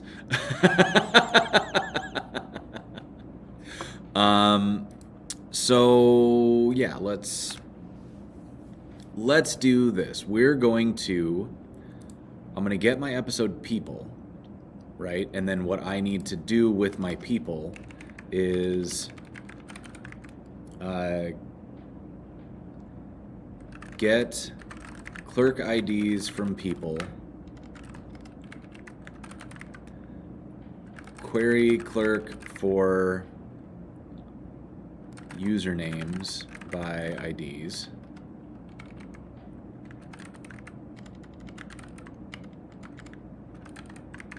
add usernames into people objects, right? Because that's gonna be how we generate their slugs. And so that would be a single query with all of the IDs, which is, now that I'm thinking about it, that's actually a great way for a clerk to manage this, because I can just pass in that, if I understood this correctly, when I get in here,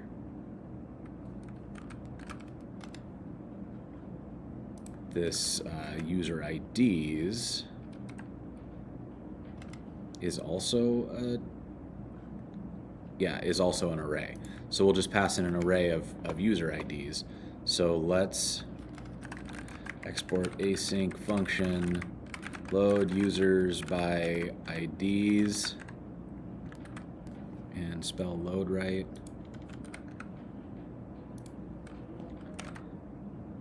And we'll say IDs, and that's going to be an array of strings. And this is going to be almost exactly the same, except we are going to use ID. We're going to pass in the IDs. We are not going to limit it. Let's do a common sense limit. I will almost certainly not have more than 15 people in an episode.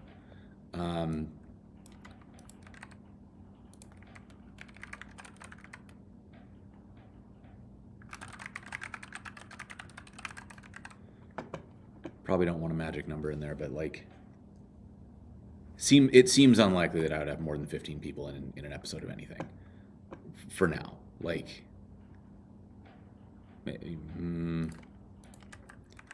let's go 25. I feel like 25 is a reasonable size query, and the level of expense to mic 25 people is so high that I am currently like physically prohibited from doing it. So then we have our load users by IDs, and we can go over to our episode slug.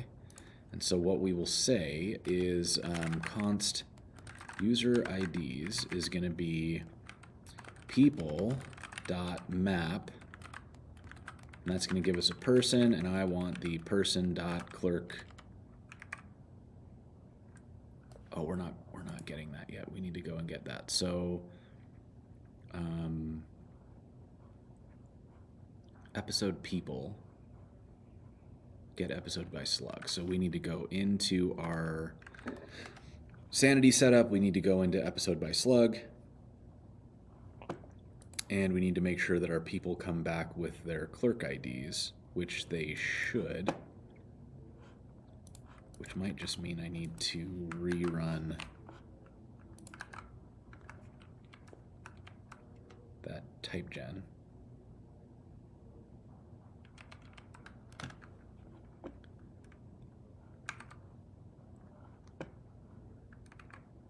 So then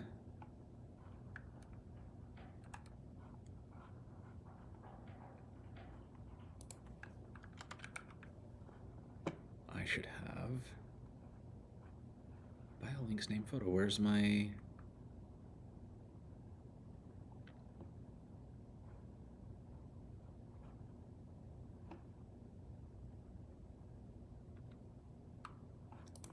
am I misunderstanding where this is? Hold on. User ID should be right there. And we are not restricting this, right? We get our series by slug, episode by slug. We return the episode, so up here, episode by slug, we get the people, and that just returns the whole thing, which, if we go out here and run this in Vision,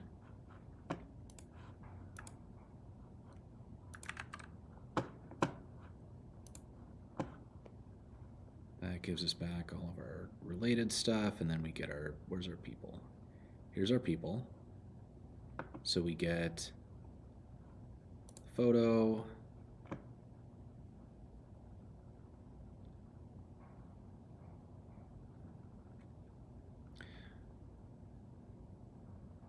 is it because this one doesn't have, okay, I think I'm just gonna try this and see what happens, and it should just work.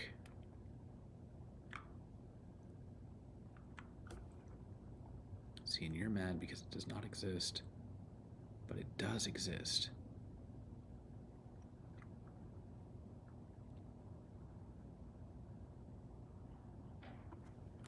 Huh.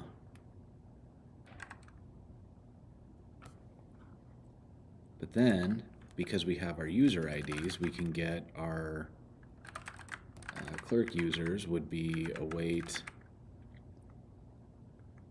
what was it, get users,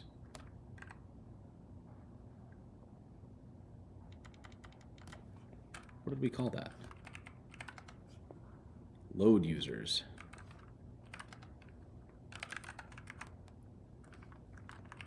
Load users by IDs, and then we put in their user IDs. And then once we have the objects,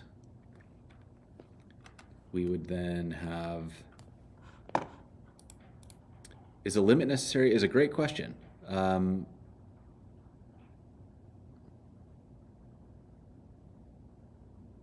don't know, actually. It shouldn't be, right? Like, it should be sort of implicit that if I send in 5 IDs, I should get 5 users back. Let's roll with that and see what happens. And then in here, now that I have my users, I should be able to say, we'll do people with usernames, and that's going to be people.map, and we'll get a person. And we want to This feels like kind of messy, but we're gonna roll with it. So we've got our people with username, and then for each person, we are going to say the username equals clerk users dot find, and we are going to get the user dot ID equals person dot user ID. Right, now you're still mad at me, but this really should work, right? And then find, and then we get a user, and so inside this object we should get the username.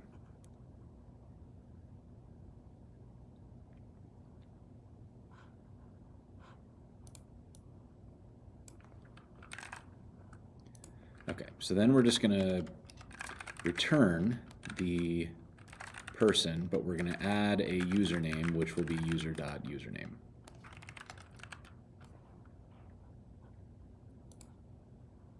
Fine, fine, everything is fine. So then down here, instead of looping over people, we're going to loop over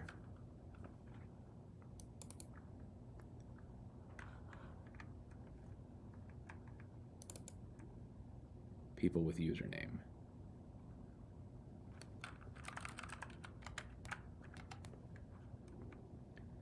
And if I have done this correctly, it won't explode.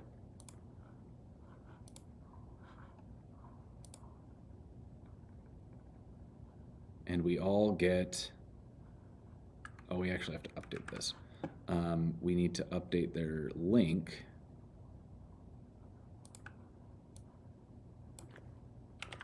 to be profile, and then it's going to be person.username.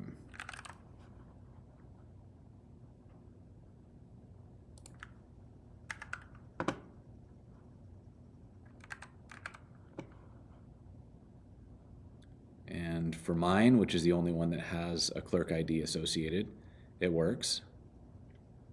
And for everybody else, it's undefined, which is going to be, that'll be a whole other thing I'll have to figure out, because I'm going to have to like, does that mean I need everybody who participates in the show to create a member account? That's probably okay, because I need, that's probably okay, because I do need them to add like a headshot and stuff like that, and to make sure that they have the ability to like update their links and everything. So that's fine. If it becomes a problem, I can figure it out. Maybe I can like create, because I know I can, because I did manually create a user, because as I was testing, I made one for Shonday. So I could go in here and like just grab this user ID and pull it across, and like I've got the username here, so I can manually do it. In fact, why don't we try that? I can't remember if I put Shonday's email in here, so I'm gonna hide this. I didn't, but let's get back over into here. And if I go back to the structure, then we can go into person, we find Shonday, and down here I can add a user ID. And now once I've saved this,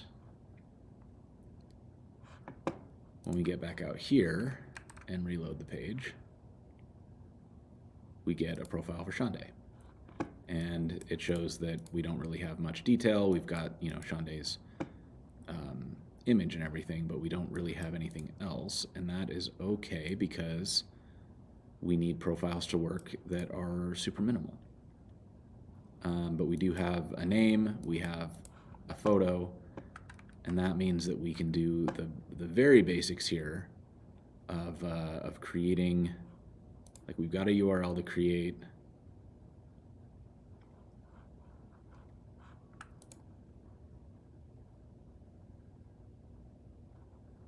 So why don't we do that?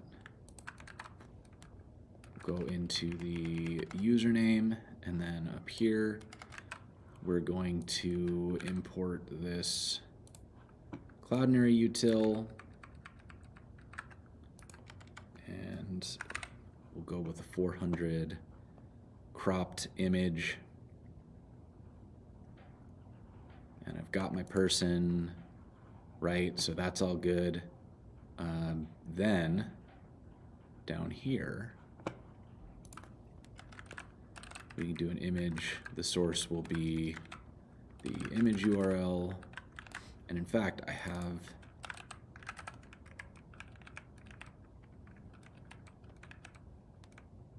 what am I doing here? I want this image to come in from unpick. Or am I not? Am I not using that?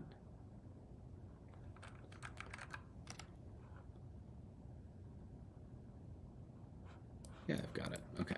So we're going to go back over here. We're going to import image from unpick. And then down here, we use the image. Where the hell am I right now? This is not the one I wanted to be on. I wanted to be on the username. We'll set that. We'll give it an alt. And that's going to be person dot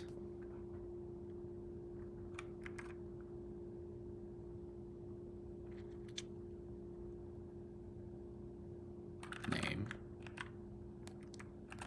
Width is going to be 200. Height will be 200.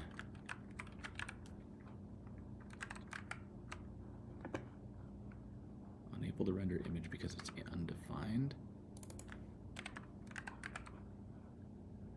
There we go. Okay, so now we've got profile images loading.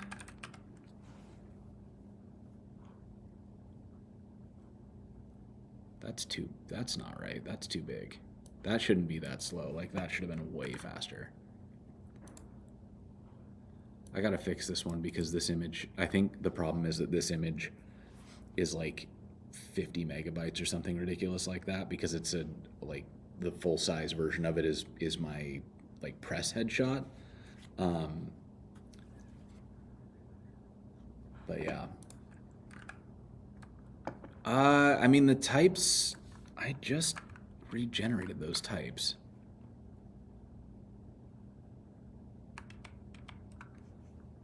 So let me reload the window. Oops. Reload the window. And now we've got all of that going, and theoretically speaking, when I get down here, that would mean that, yeah, I don't know why this one in particular is giving me an any, and I don't know why. Something is up with my query inference here, because like these ones are okay, but this,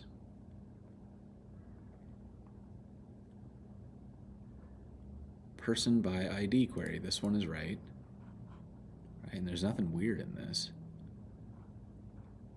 So they should all just work, but for whatever reason it's not picking up that exact query. So I don't know.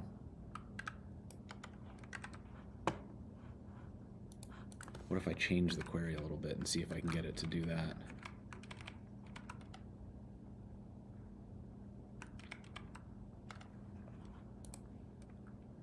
And then when I come back over here, still any. I'll figure it out. Not super worried about it today. All right. So I feel like I'm pretty happy with that. The rest of this is going to be just sort of rearranging things and kind of making it look like it matches this output so that it kind of feels like it's all part of the same website.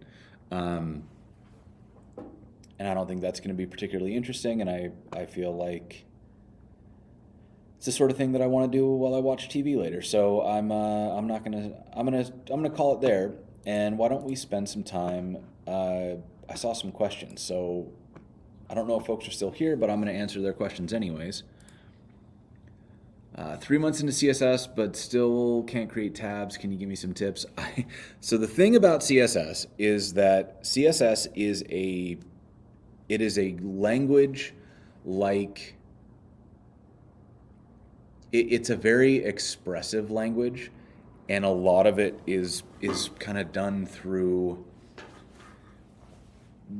it's like music, right? Like you don't learn music in one step. You learn music by figuring out that, this key on the piano makes a noise, and then you start to see how putting different keys together makes, different noises that have different feels, and then you can clunkily put them together and they like kind of feel okay, but not really. And then after a while, it starts to actually sound like music. And then with lots of practice, you can just sort of make anything you want without having to think about it very hard. And I like the same is true of any programming language, but the challenge with CSS is that because of the way that CSS is defined, where it's it's cascading by default. There are so many different things that you can change on a given element. It feels like a big mountain to climb. What's helped me is recognizing that everything in CSS is a rectangle, and every rectangle is either inline, meaning it doesn't have like vertical stuff. It just sort of sits with whatever is next in the thing. So this would be like a word, like a bold tag, a span, something like that. They're inline, and they just sort of like flow across the page like text. So every single rectangle is either inline or block, and block is like a div where it occupies space. Things go, it kind of knocks things down the page. They don't line up left to right. They go vertically. Once that really clicked in my head, then it sort of became less. It was less like a deep mystery and more of just what's the idiosyncrasy of this particular element. Because once I know whether it's inline or block, I already know it's a rectangle. So if it's inline and I want it to have padding or I want it to be whatever, I can set it to display block, and now it's block, right? And that made a big difference for me. The other thing that I think made a really big difference for me in CSS was realizing that the foundation of good CSS is writing HTML that looks good without CSS, if that makes sense. Like, let me see. I'm not going to do that because it would take too long, and we've got like 30 minutes left. So what has really helped me is thinking about it from the standpoint of like the original state of the web was that you had documents that had no styling. So you had structural things. You've got headers, you didn't have those back then, but now you have headers, you have sections, you have footers, you have asides, things like that. If you think about your document like that and you put the right headers in place and you look at what you've marked up without any styles at all, if it flows, you're in pretty good shape in terms of making a usable document. And then the styles are just to add aesthetics to what is already usable, right? And if instead what you're trying to do is use CSS to like move things around the page to organize them and create hierarchies and stuff, you're kind of fighting against the platform in a way that is probably making it less accessible, probably going to be really challenging to maintain down the road, and probably is creating like unforeseen challenges for somebody who's using their keyboard to navigate, for example, or somebody who is using a screen reader, or on your phone, something weird will happen with the order because you were jamming things around. So if you think of it as everything is a rectangle, every rectangle is either display block or display inline by default, and then you can sort of change the way that those work with CSS commands. And then you're just sort of, you can mess with the font, you can mess with the colors, you can mess with the borders and the radius, you can decide how far apart things are, you can decide how much space there is between the edge of the rectangle and the stuff inside the rectangle. And then if you learn flex, like display flex, so that you can put things into a row, and like, then you get your gap, and like how far is there between each of the items. You can have them wrap so that they move around. So like for something like tabs, you have your big rectangle, which is the bar that the tabs live in, and then you have your little rectangles, which are each of the individual tabs. And so you're doing something like, my big rectangle, I want the tabs to be next to each other. So you can either have those be inline, which is probably not the right call, or you can have them be like display flex, which is probably a better call, given like what modern capabilities are. And if you make your big rectangle, which is already block, and that can be a nav, for example, and then you have your little rectangles inside, which you can set the big rectangle to display flex, and then the little rectangles can have some padding, border radius on the corners to make them look a little more tab-like. And then when you're actually clicking on things, like you've already got, like, it's a link. You can click it and it does a link thing. Or if it's changing something on the page but doesn't navigate, maybe it's a button. But be careful with that. You probably want it to be navigation when you're tabbing, because otherwise you're hiding content from somebody who doesn't know what it's supposed to do. So, if you're able to make this stuff work without CSS, then the CSS is just making it look nice. And if you are relying on the CSS to make it usable, then you're probably causing problems for people down the road.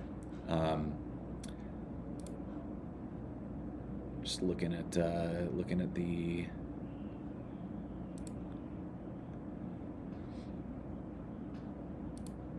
Unstart this one. Is it worth learning .NET C# for backend development? Yeah, for sure. .NET has a really good ecosystem and a lot of jobs. C#, a lot of jobs for that as well. And the skills that you would learn by learning either of them are valuable. So I guess what I would say is, like, there are very few things that are not worth learning. It's all depending on what you're optimizing for. But very rarely is learning something going to cost you. Usually it gives you something that you can leverage later on, even if it's not directly applicable to, for example, a job.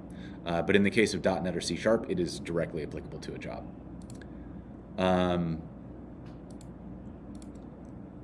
One big commit or multiple small commits depends on what I'm doing. Like with this Learn with Jason site, it's going to be one very big commit. With the vast majority of existing projects, it's lots of small commits, because I want to make sure that I remember why I made the changes I made, and take a little note for each one, right?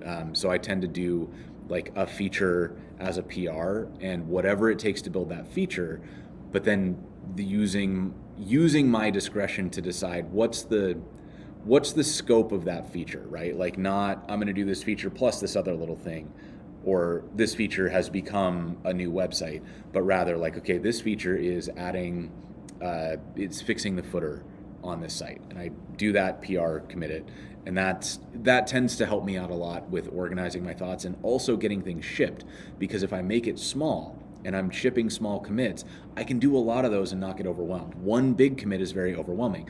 I have been working on the new version of Learn with Jason now for months and still haven't been able to ship it because there's so many things that are tied up in this one big commit, right? So it's, for me, small commits allow me to reduce the risk of shipping a thing, whatever that feature may be. So I make the features as small as I can, and I ship one feature per PR, and then like the PR can be lots of commits or one big commit, but the feature itself is kind of the thing I'm shipping, and that helps me think through and kind of manage that a little better.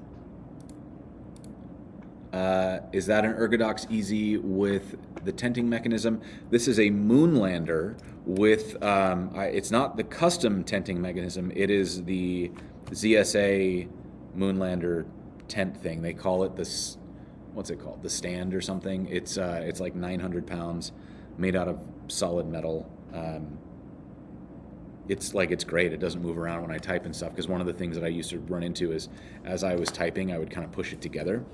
This is heavy enough that it doesn't do that unless I'm like, I gotta really be like into what I'm doing if I'm gonna pull it together like that. Stuck in tutorial hell, not feeling like a programmer. Unfortunately, the answer to not feeling like a programmer is to do more programming, because the more you do it, the more it starts to feel less intimidating, the more exposure, the more immersion, the more it starts to feel like a thing you do instead of a thing you're trying to do. And the challenge with all this stuff is that at the beginning it doesn't make any sense, because it's so much jargon, it's so much context, there's so many layers, there's so much history. You can't know it all out of the gate. And so by looking at small wins and small things that you can do, if you can sit down with your task list and, today I'm going to get through this lesson of free code camp, or I'm going to get through this exercise on whatever learning material you're using, or I'm on my website, I'm going to get this image to do what I want, right? Whatever it is, making those little wins and then keeping notes about what the progress is so you can see where you were and what you can do today. And just remembering to look back, like, what can I do today that I couldn't do 2 weeks ago? And if there's a list there, you're making progress, right? And it's not going to be overnight. It's going to be frustrating because there's no instant payoff here. But if you stick with it and you keep doing it, the more you practice, the shorter that curve is, right? So yeah, no shortcuts, unfortunately. Just the more dedicated and intentional the effort, the quicker path between not knowing and knowing. And also, you're just never going to feel like that's sort of the game, right? Is this stuff is not easy, and it doesn't. It never really gets easy. It's always sort of a challenge, right? So it's that's the thing, right? When it comes to portfolio projects, how much does the cleanliness of the code matter compared to the project itself? I would say it's a blend, right? Because if you build something really cool, I don't necessarily care if you didn't like make a really beautiful code base.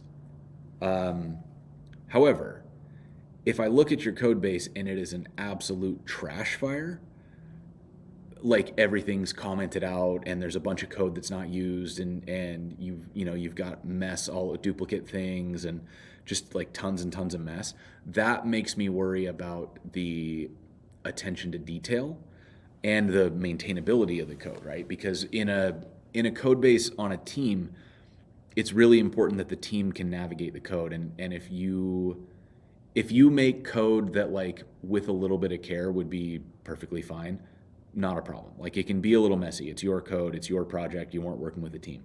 If you make code that I know for a fact would take significant effort to clean up so that another human being could use it, that would give me pause. Now, the flip side of that is if you turn in gorgeous code that doesn't do anything, I'm not super impressed, right? Like, I would rather see functionality than clean code. And when I think of clean code, the things that really come to mind for me are, could you maintain it, right? Like, when you look at this in 6 months, is it still going to make sense? And some dead giveaways on that are like single character function names. Like, nobody's going to remember what their single character function names were in 6 months. If you have a lot of commented out code that is clearly not used, but you're just kind of holding on to it because, I don't know, Git history doesn't exist or something, that is the sort of thing, it like builds up into an intimidating cruft in a code base because people aren't sure if it's being held onto for a reason. And so it creates a bit of a mythos around it that's not good. Things like, I don't know, if everything you do is abstracted 17 times, that is a good exercise, like figuring out how to abstract things and how to pull a function out, make it reusable and stuff. That's great. If you've abstracted something that's still only used one time, maybe don't. And like, obviously, like, I just wrote utility functions that got abstracted out from where they get used to put them into a utils file, right? Those functions might only get used once. And so, am I being a hypocrite? Kind of. And I don't know. This is where, like, my experience says that accessing a third party thing it's easier to centralize that stuff in one place than to have those calls spread across the site. Other people's experience might tell them something different. And that's why cleanliness is sort of a subjective thing. I think the most important thing is, like, as you're coding, get into the habit of sort of cleaning as you go a little bit. If you find something that you were using but you're not, take a minute to get rid of it so that you don't have to think about it anymore, right? You can always go put it back in if you need to, and if you've got a git commit history, you can always go find something if it's important.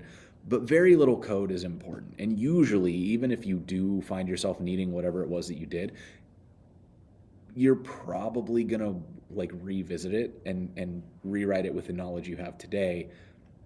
It's just that's just sort of the way, right? Like we all tend to do that. So don't I wouldn't over.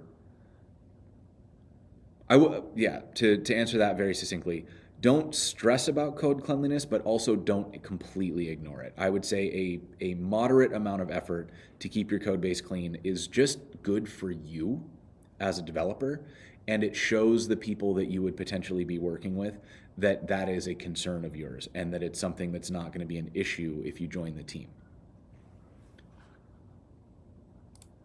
Have I worked on e-commerce platforms, trying to get into some headless stuff, more into front end than full stack? Okay, so that's yes, I've worked with a ton of e-commerce platforms over the course of my career. I've worked with lots. What the headless stuff I think is really good. I think it depends on what you're trying to do. So, for example, I was building a headless version of a Shopify store for Learn with Jason until I remembered that I'm not an e-commerce store, right? Like my swag, which is it's offline right now because my fulfillment company fired me. But I was trying to build this custom headless Shopify thing because I felt like I needed to, because I'm a developer and I can do that. Then I thought about it for 10 seconds. I was like, wait a minute, this isn't my core business. This is just a thing that I want to make it easier for people to get like a fun, like one of these corgi ducks or something. Like, I want it to be easy for people to get those, but this is not how I make money. It's not something I'm focused on. I don't really want that to be a primary focus for me. So why am I turning it into this huge project? And I just got the default, like a default Shopify theme that sort of looked like my brand, and I threw a logo on it and like, whatever, don't even care. If I was working with an e-commerce client, I think the headless Shopify stuff is really good. The non-headless Shopify stuff is honestly pretty good if it's only e-commerce. Weigh the pros and cons of what it is you're trying to build, recognizing that you said you're junior and maybe don't know what those questions excuse me, maybe if you don't know what those questions are, build stuff to learn, right? Like building a headless Shopify site, building a headless WordPress site, getting like Stripe products and figuring out how to bring those in and make them usable. All of those are really good experience generators, and learning how to customize a Shopify store through its like liquid template syntax is also a good experience generator, and it'll help you understand what the trade-offs are, where, we can do minor customizations on this Shopify theme, but building a fully customized Shopify experience might make more sense to do headless, because there's so many things that would have to be like opened up and then modified and then, put back into the liquid syntax. It just starts, it's like, well, why aren't we just doing this headless where we could use whatever our preferred framework is? So it's always kind of a effort to reward matrix that you're trying to run. Like, the hosted thing can be great if you don't need much customization. The hosted thing can be a huge pain if everything needs customization, and you're just kind of on the hook to figure out what the right balance is there.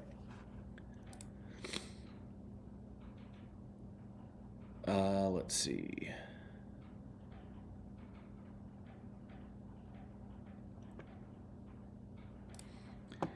Over the past few months, been finding myself interested in building tools and libraries over website. Any roles I could look for geared toward building tooling? I mean, the easiest one is look into working for dev tool companies. There are lots of those.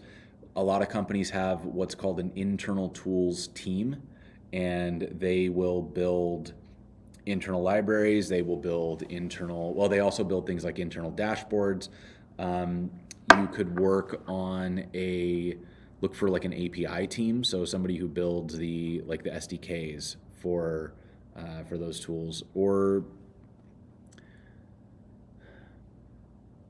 yeah, there's a lot of jobs where what you would be building is tools for other developers. I would say the dev tool space is probably the most direct route to that, but lots of companies need internal libraries built that, unify their auth or get their compliance with something to work, or unify the way that they're managing a proxy or whatever it is. Like there's tons of little things that get built that first start getting copy pasted or sort of rolled by each team, that eventually need to get centralized and actually managed by somebody, and usually an internal tools team, or like what would they be called?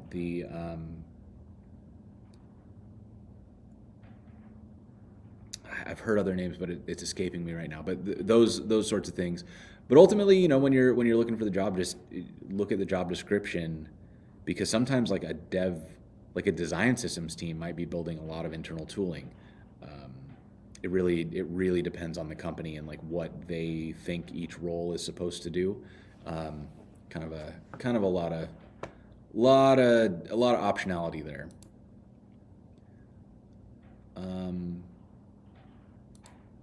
Yeah, going back to a project and seeing if you can still understand your own code in a few months is really good for showing you the things that seem correct at the time that are actually really confusing for maintenance later on. Well, if you're looking for an internal tools job, there are you would look for software engineer internal tools. Is a lot of times they'll just say like, this is for our internal tools team, or like our internal dashboards team. If you are looking for like working on SDKs and stuff like that, a company like Stripe will pretty clearly say like, we're hiring somebody to work on our marketing page versus we're hiring somebody to work on our JavaScript SDK. And so if you kind of hunt around for what types of things you think would be fun to build, and then look for companies that make the type of thing you want to build, like in the case of a dev tool like an SDK, Stripe, Clerk, Convex, MongoDB, AWS, like they're all building SDKs. Twilio, so on and so forth. Like kind of to the end of time for any dev-focused company, they're going to be building SDKs for their JavaScript library. Like they'll usually have like a JavaScript client, and that might be client and node, or they might be separate, like a browser SDK and a server node SDK. They'll have their PHP and their Java and their .NET and their whatever. And like if it's a front end kind of thing, they'll have their Svelte and their Vue and their React and their Solid and their Astro and all the other ones, like built out SDKs like Clerk does that. It really depends on the company, but like there is a huge focus in the dev tool space on building tools for other developers. And so if you know that that's what you want to do, hunting in that direction will help get your eyes on more roles, like more job descriptions, so that you can see what they're describing, and that can build out what you search in job description in general, to see like what kind of language does a company like Stripe use when they talk about somebody who works on their JS SDK. If that is the job you want, then see if maybe maybe like Hilton has a JS SDK. I don't know, maybe they probably do, honestly. And they might have a job listing that uses similar language or something like that. But like the banks all need these internal tools. Fintech companies are very, they have a lot of internal stuff that needs to be done well. And so internal tools are like a huge investment center for them, because if they get it wrong, it could cost them billions of dollars, right? So they do invest in like good compliance, good tools, and making sure that the software engineers have the right tooling. And yeah, I've never worked for a fintech company. This is just what I'm hearing. But each of those is a way to kind of think about it less as like trying to get it right on the first try and more about continually opening doors to gain more information to help you know what direction you're supposed to go in, right? Like you can't make a decision by sitting still and staring at a bunch of closed doors. You just sort of wander in a way that feels like it might be right, and the more doors you open, the clearer it becomes whether or not you're correct. And you can always just go back and open more doors in another direction and see what's there. Interested in web dev and self-taught. Learned the MERN stack. Nice. Done some projects. How do I know I'm ready to apply for companies? None of their companies are replying back. So don't take that personally because companies aren't replying to anybody. I have heard that roles right now, like visible roles, for example, my friend Kelly just opened a role at spot.ai and got 1,000 applications before she closed the role because like applications were continuing to come in. And Kelly is a much more patient person than I am because she will actually review and reply to all 1,000 resumes that she accepted. Most companies won't, right? They'll go through like a robo review, like an AI review, and a lot of times they just don't reply, which is not my favorite practice, but it sort of is the way it is. But I guess the important thing to take away from that is that the lack of a response from a company is not a reflection on your suitability for the job. It is a reflection of how aggressive the market is right now. And so, yeah, don't let the behavior of the companies discourage you, and instead think about ways that you can make yourself stand out. I've talked at length about this, about the importance of networking, about the importance of trying to make connections, stand out in communities, because really I believe that getting the warm intro is, it's not the only way, but it is certainly the most effective way right now, because there's just so much out there. There's so many people who are looking for these jobs, and the job market's coming back. I'm seeing way more jobs posted now than I was 6 months ago. So I do think that we're getting to the point where there will be roles, and that it won't be as quite as aggressive. Like I think we might be past the salad days of it being a very employee favoring market. I think that the employers are they've seen to it that won't be the case, but it won't stay like it is now forever, is what I'll say. That being said, how do you know you're ready to apply? Like if you can build something, you're ready to apply. I would say, be realistic about what you can take on, and make sure that you're not applying for jobs where they're asking you to have, if you've got a year of experience, don't apply for jobs where they're asking for 10 years of experience. Like you're going to be disappointed by those results. But like if you are able to build a website and a company is hiring for someone to build their website, you can apply to that job, right? If you can do the work that they're describing in the job description. And this is one of those things where like there's a tendency in two directions. One tendency is to disqualify yourself if you don't meet 100% of the qualifications. That is not a good tendency. Don't do that. If you meet 65 or more, like 2/3 of the qualifications, apply. Because the worst that's going to happen is they're going to say no, right? Because a lot of times what happens is a job description gets written as a template, and it tends to be more extensive than it needs to be. So they'll include shit that they don't care about. They'll include things that they just feel like they needed to. And it's not actually required for the job, but then somebody will filter themselves out because they didn't meet like the 7 years of .NET experience or whatever, but they had everything else on the list. So try, and if they see that you don't have a thing they need, they'll just say no. It's okay. You already got a no, because if you don't apply, they said no, right? Boom. So the only outcome is that you either get feedback or you get a interview, because otherwise you would get the outcome that you would get by not applying. So no harm in trying. And then the other way that people overcorrect is that they will apply to every job regardless of having none of the qualifications. And that's really not a good look. Like if you do that, and I see you come back later, even if you've gotten more experience, it does stick in my memory. Like if I get, I've only had this happen a few times, but when I opened up roles, I would have people kind of like spam applications, and they would apply for 4 completely unrelated roles with completely different skill sets, and they would apply for like senior level roles in all of these different places, and it was like, there's no way you're qualified for all 4 of these jobs. You are very obviously just spamming every role out there, hoping that somebody will interview you. That does not go over well. Like you've wasted the time of all of those hiring managers by applying for jobs you're not qualified for. And if we remember your name, it's not going to be positively. Like that's not a what a go-getter attitude thing. That's just disrespect, right? So make sure that you have some of the qualifications. Like I said, about 2/3 of the list is a good heuristic to use. But don't be so hard on yourself that you don't apply if you don't have all of them. And the thing that's hard about this industry is that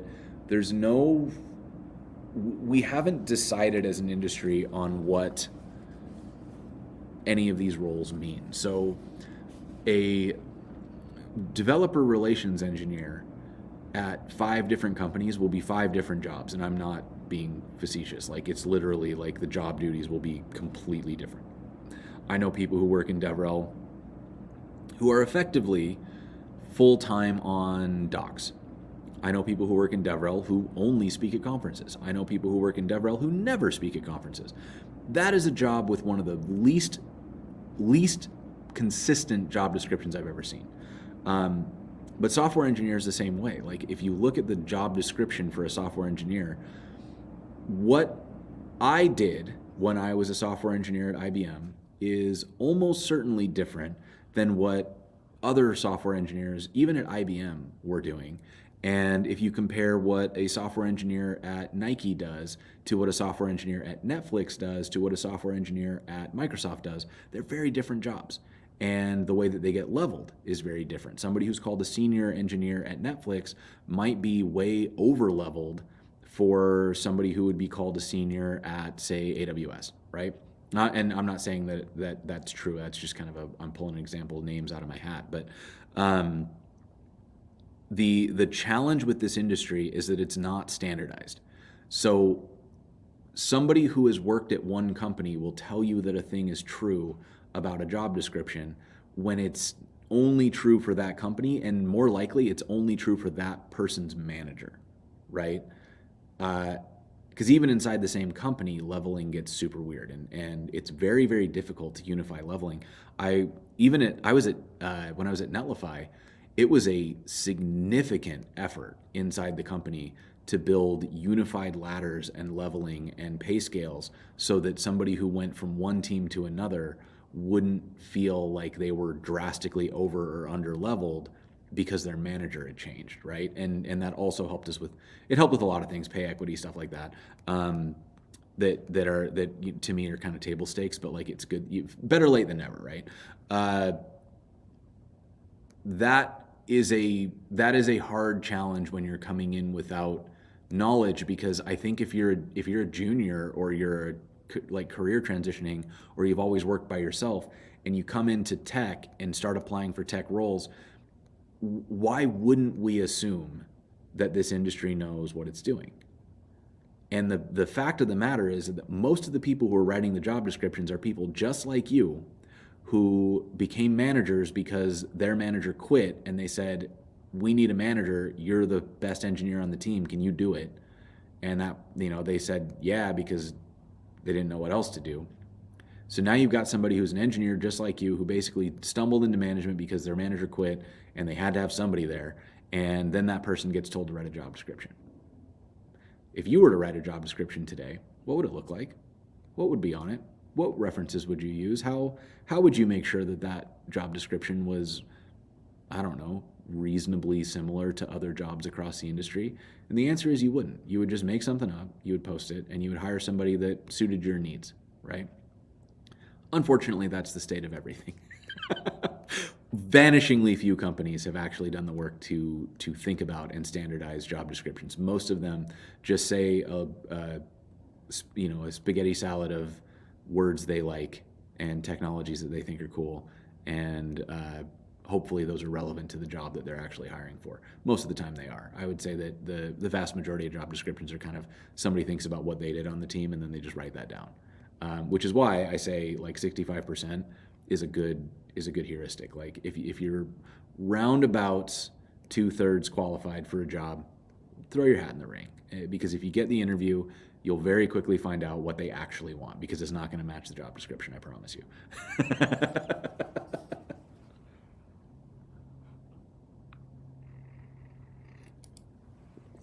I mean, I can give you so I can't remember when I was a new programmer, because it was unfortunately so long ago that I've kind of forgotten what it was like. But I can give you a direct example of what it was like when I was first getting into film production, because it was only a few years ago. And I remember I really wanted to do a good job, and I wanted to make sure that I was ready. I didn't want to embarrass myself. And so I watched YouTube videos from I started with like YouTube creators who kind of make videos about how to make videos and learn some of the basics. And then I started watching a lot of interviews with cinematographers, with directors, with inside the actor studio. And I was really trying to learn a lot about the industry, because I thought I could keep gaining information and I would end up being able to come out with like a great product right out of the gate. And I wasn't shipping anything. I wasn't selling products or projects. I wasn't working on projects. I was just kind of like treading water and continuing to watch YouTube. And I started to feel like you said, I hit the end of YouTube. I had seen all the creators. I wasn't, every time I watched a video, I was kind of like, okay, this is like a minor riff on something I've already heard before. So what do I do now, right? Like, I still don't feel like I'm good at this. And the unfortunate answer was I just had to make stuff. And by making stuff, the things that I'd been hearing started to click into place, and I could use that information and try to actually, do something. So I guess the answer I would give is, don't stress too much about gathering more information. I would say instead switch to an action-based approach where you just try to build a lot of stuff. Build stuff, make blog posts about it, make videos about it, just tweet about it, share it on social media, whatever your favorite platform is, and whatever medium you're comfortable with. Build stuff and share it. And if you do that, it builds this chain, this pretty undeniable body of evidence that you are in fact a builder. And when you are trying to stand out in a field of thousands of applications, having a substantial body of work is a significant advantage. In addition to that, a significant body of work that you are sharing really helps create those opportunities for someone to see you in the community, somebody like me who will say, I've been seeing a ton of work from this person, you should check them out. And that's really the cheat code, because networking is about who you know, right? Like, you want to be able to be friends with people who have good connections. But Emily Freeman said that networking is not about who you know, it's about who knows you. And that really strikes home for me, because the goal isn't necessarily to have a Rolodex. I don't want to be in a situation where like I have everybody's phone number. Like, that's nice. They're my friends. I want to be able to contact my friends, but like that's not the intention. Like, I don't want to be able to text message a bunch of people, hey, can you do me a favor? Because that doesn't feel equitable, right? That feels like I have found my way into somebody's phone book so that I can then ask them for stuff, which is, a lot of people are very helpful and they'll help you once, but they won't help you twice unless there's some reciprocity there. So instead, I want to be a friend. And by being a friend, you flip it to where now your network is who knows you, who will speak up for you without you asking, right? Are there rooms that somebody else is in where an opportunity comes up and somebody drops your name? Because I do that all the time. People are talking to me about a project, I don't have bandwidth, or it's not something I want to do. And I'm not just saying no thank you. I'm saying you should reach out to and giving them a list, right? And there are lots of people who do the same for me, and my business very heavily depends on that. And you, as a hopeful in this industry, if you're trying to get your next role, having somebody who will hear about a job and say, you know who'd be perfect for this, and then they drop your name, that is the cheat code. And by building and sharing, the number of people who can do that for you grows by the surface area of your work, right? By the surface area of how far you've been able to share it. And if the more you can leverage that, the more you can become friends with people in the industry and show them through your actions what it is you do, the more likely it is that they are going to drop your name when they hear about something that's relevant to what you're trying to accomplish, right? Like there's that old cliche, closed mouths don't get fed. And I think if we think about it from the standpoint of, I'm not out here to self-promote in the sense of like, I'm going to build something and then go bash everybody over the head and say like, look at my code, look at my code, look at my code. But instead what I'm going to do is I'm going to say, hey, I built something. I think it's kind of cool. Let me show you this part that I thought was interesting. And I'm just going to publish that somewhere. I don't care if anybody looks at it, but somebody will. And if I do it twice, a couple more somebodies will. And if I do it 100 times, a lot of people will have seen my work and seen what I think is interesting and seen the kind of thing that I like to build. And maybe one of them is going to drop my name to their hiring manager, or maybe one of them is going to share my project at, on stage in a conference because it's an example of something that they're talking about. Any one of those things could be that serendipitous moment that creates a little bit of luck for you. So that I think is, if you can get out of the consuming, out of the gathering stage of just watching things and just getting into the creating stage, like make stuff because it's fun to make stuff, share stuff because it creates, you make stuff because it creates a body of work. You share stuff because that sharing that body of work increases your luck surface area. And ideally that turns into somebody recommending you for a job, somebody recommending you for an opportunity, somebody helping you make a connection to somebody that you wanted to connect to. And every single one of those things is very hard to do if you're not making something. All right, we are at time. Let me do a quick scroll here to make sure that I'm not missing any questions. I might have to take them next week. Let's see.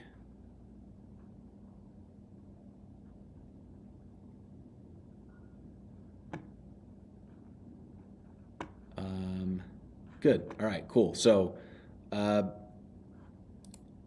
cosmic self-defense, I'm going to push back on this a little bit because everybody learns differently, right? I actually learn better from video than I do from reading. But I learn because I do, right? Like I'm watching the video and then I'm like trying to make that thing work.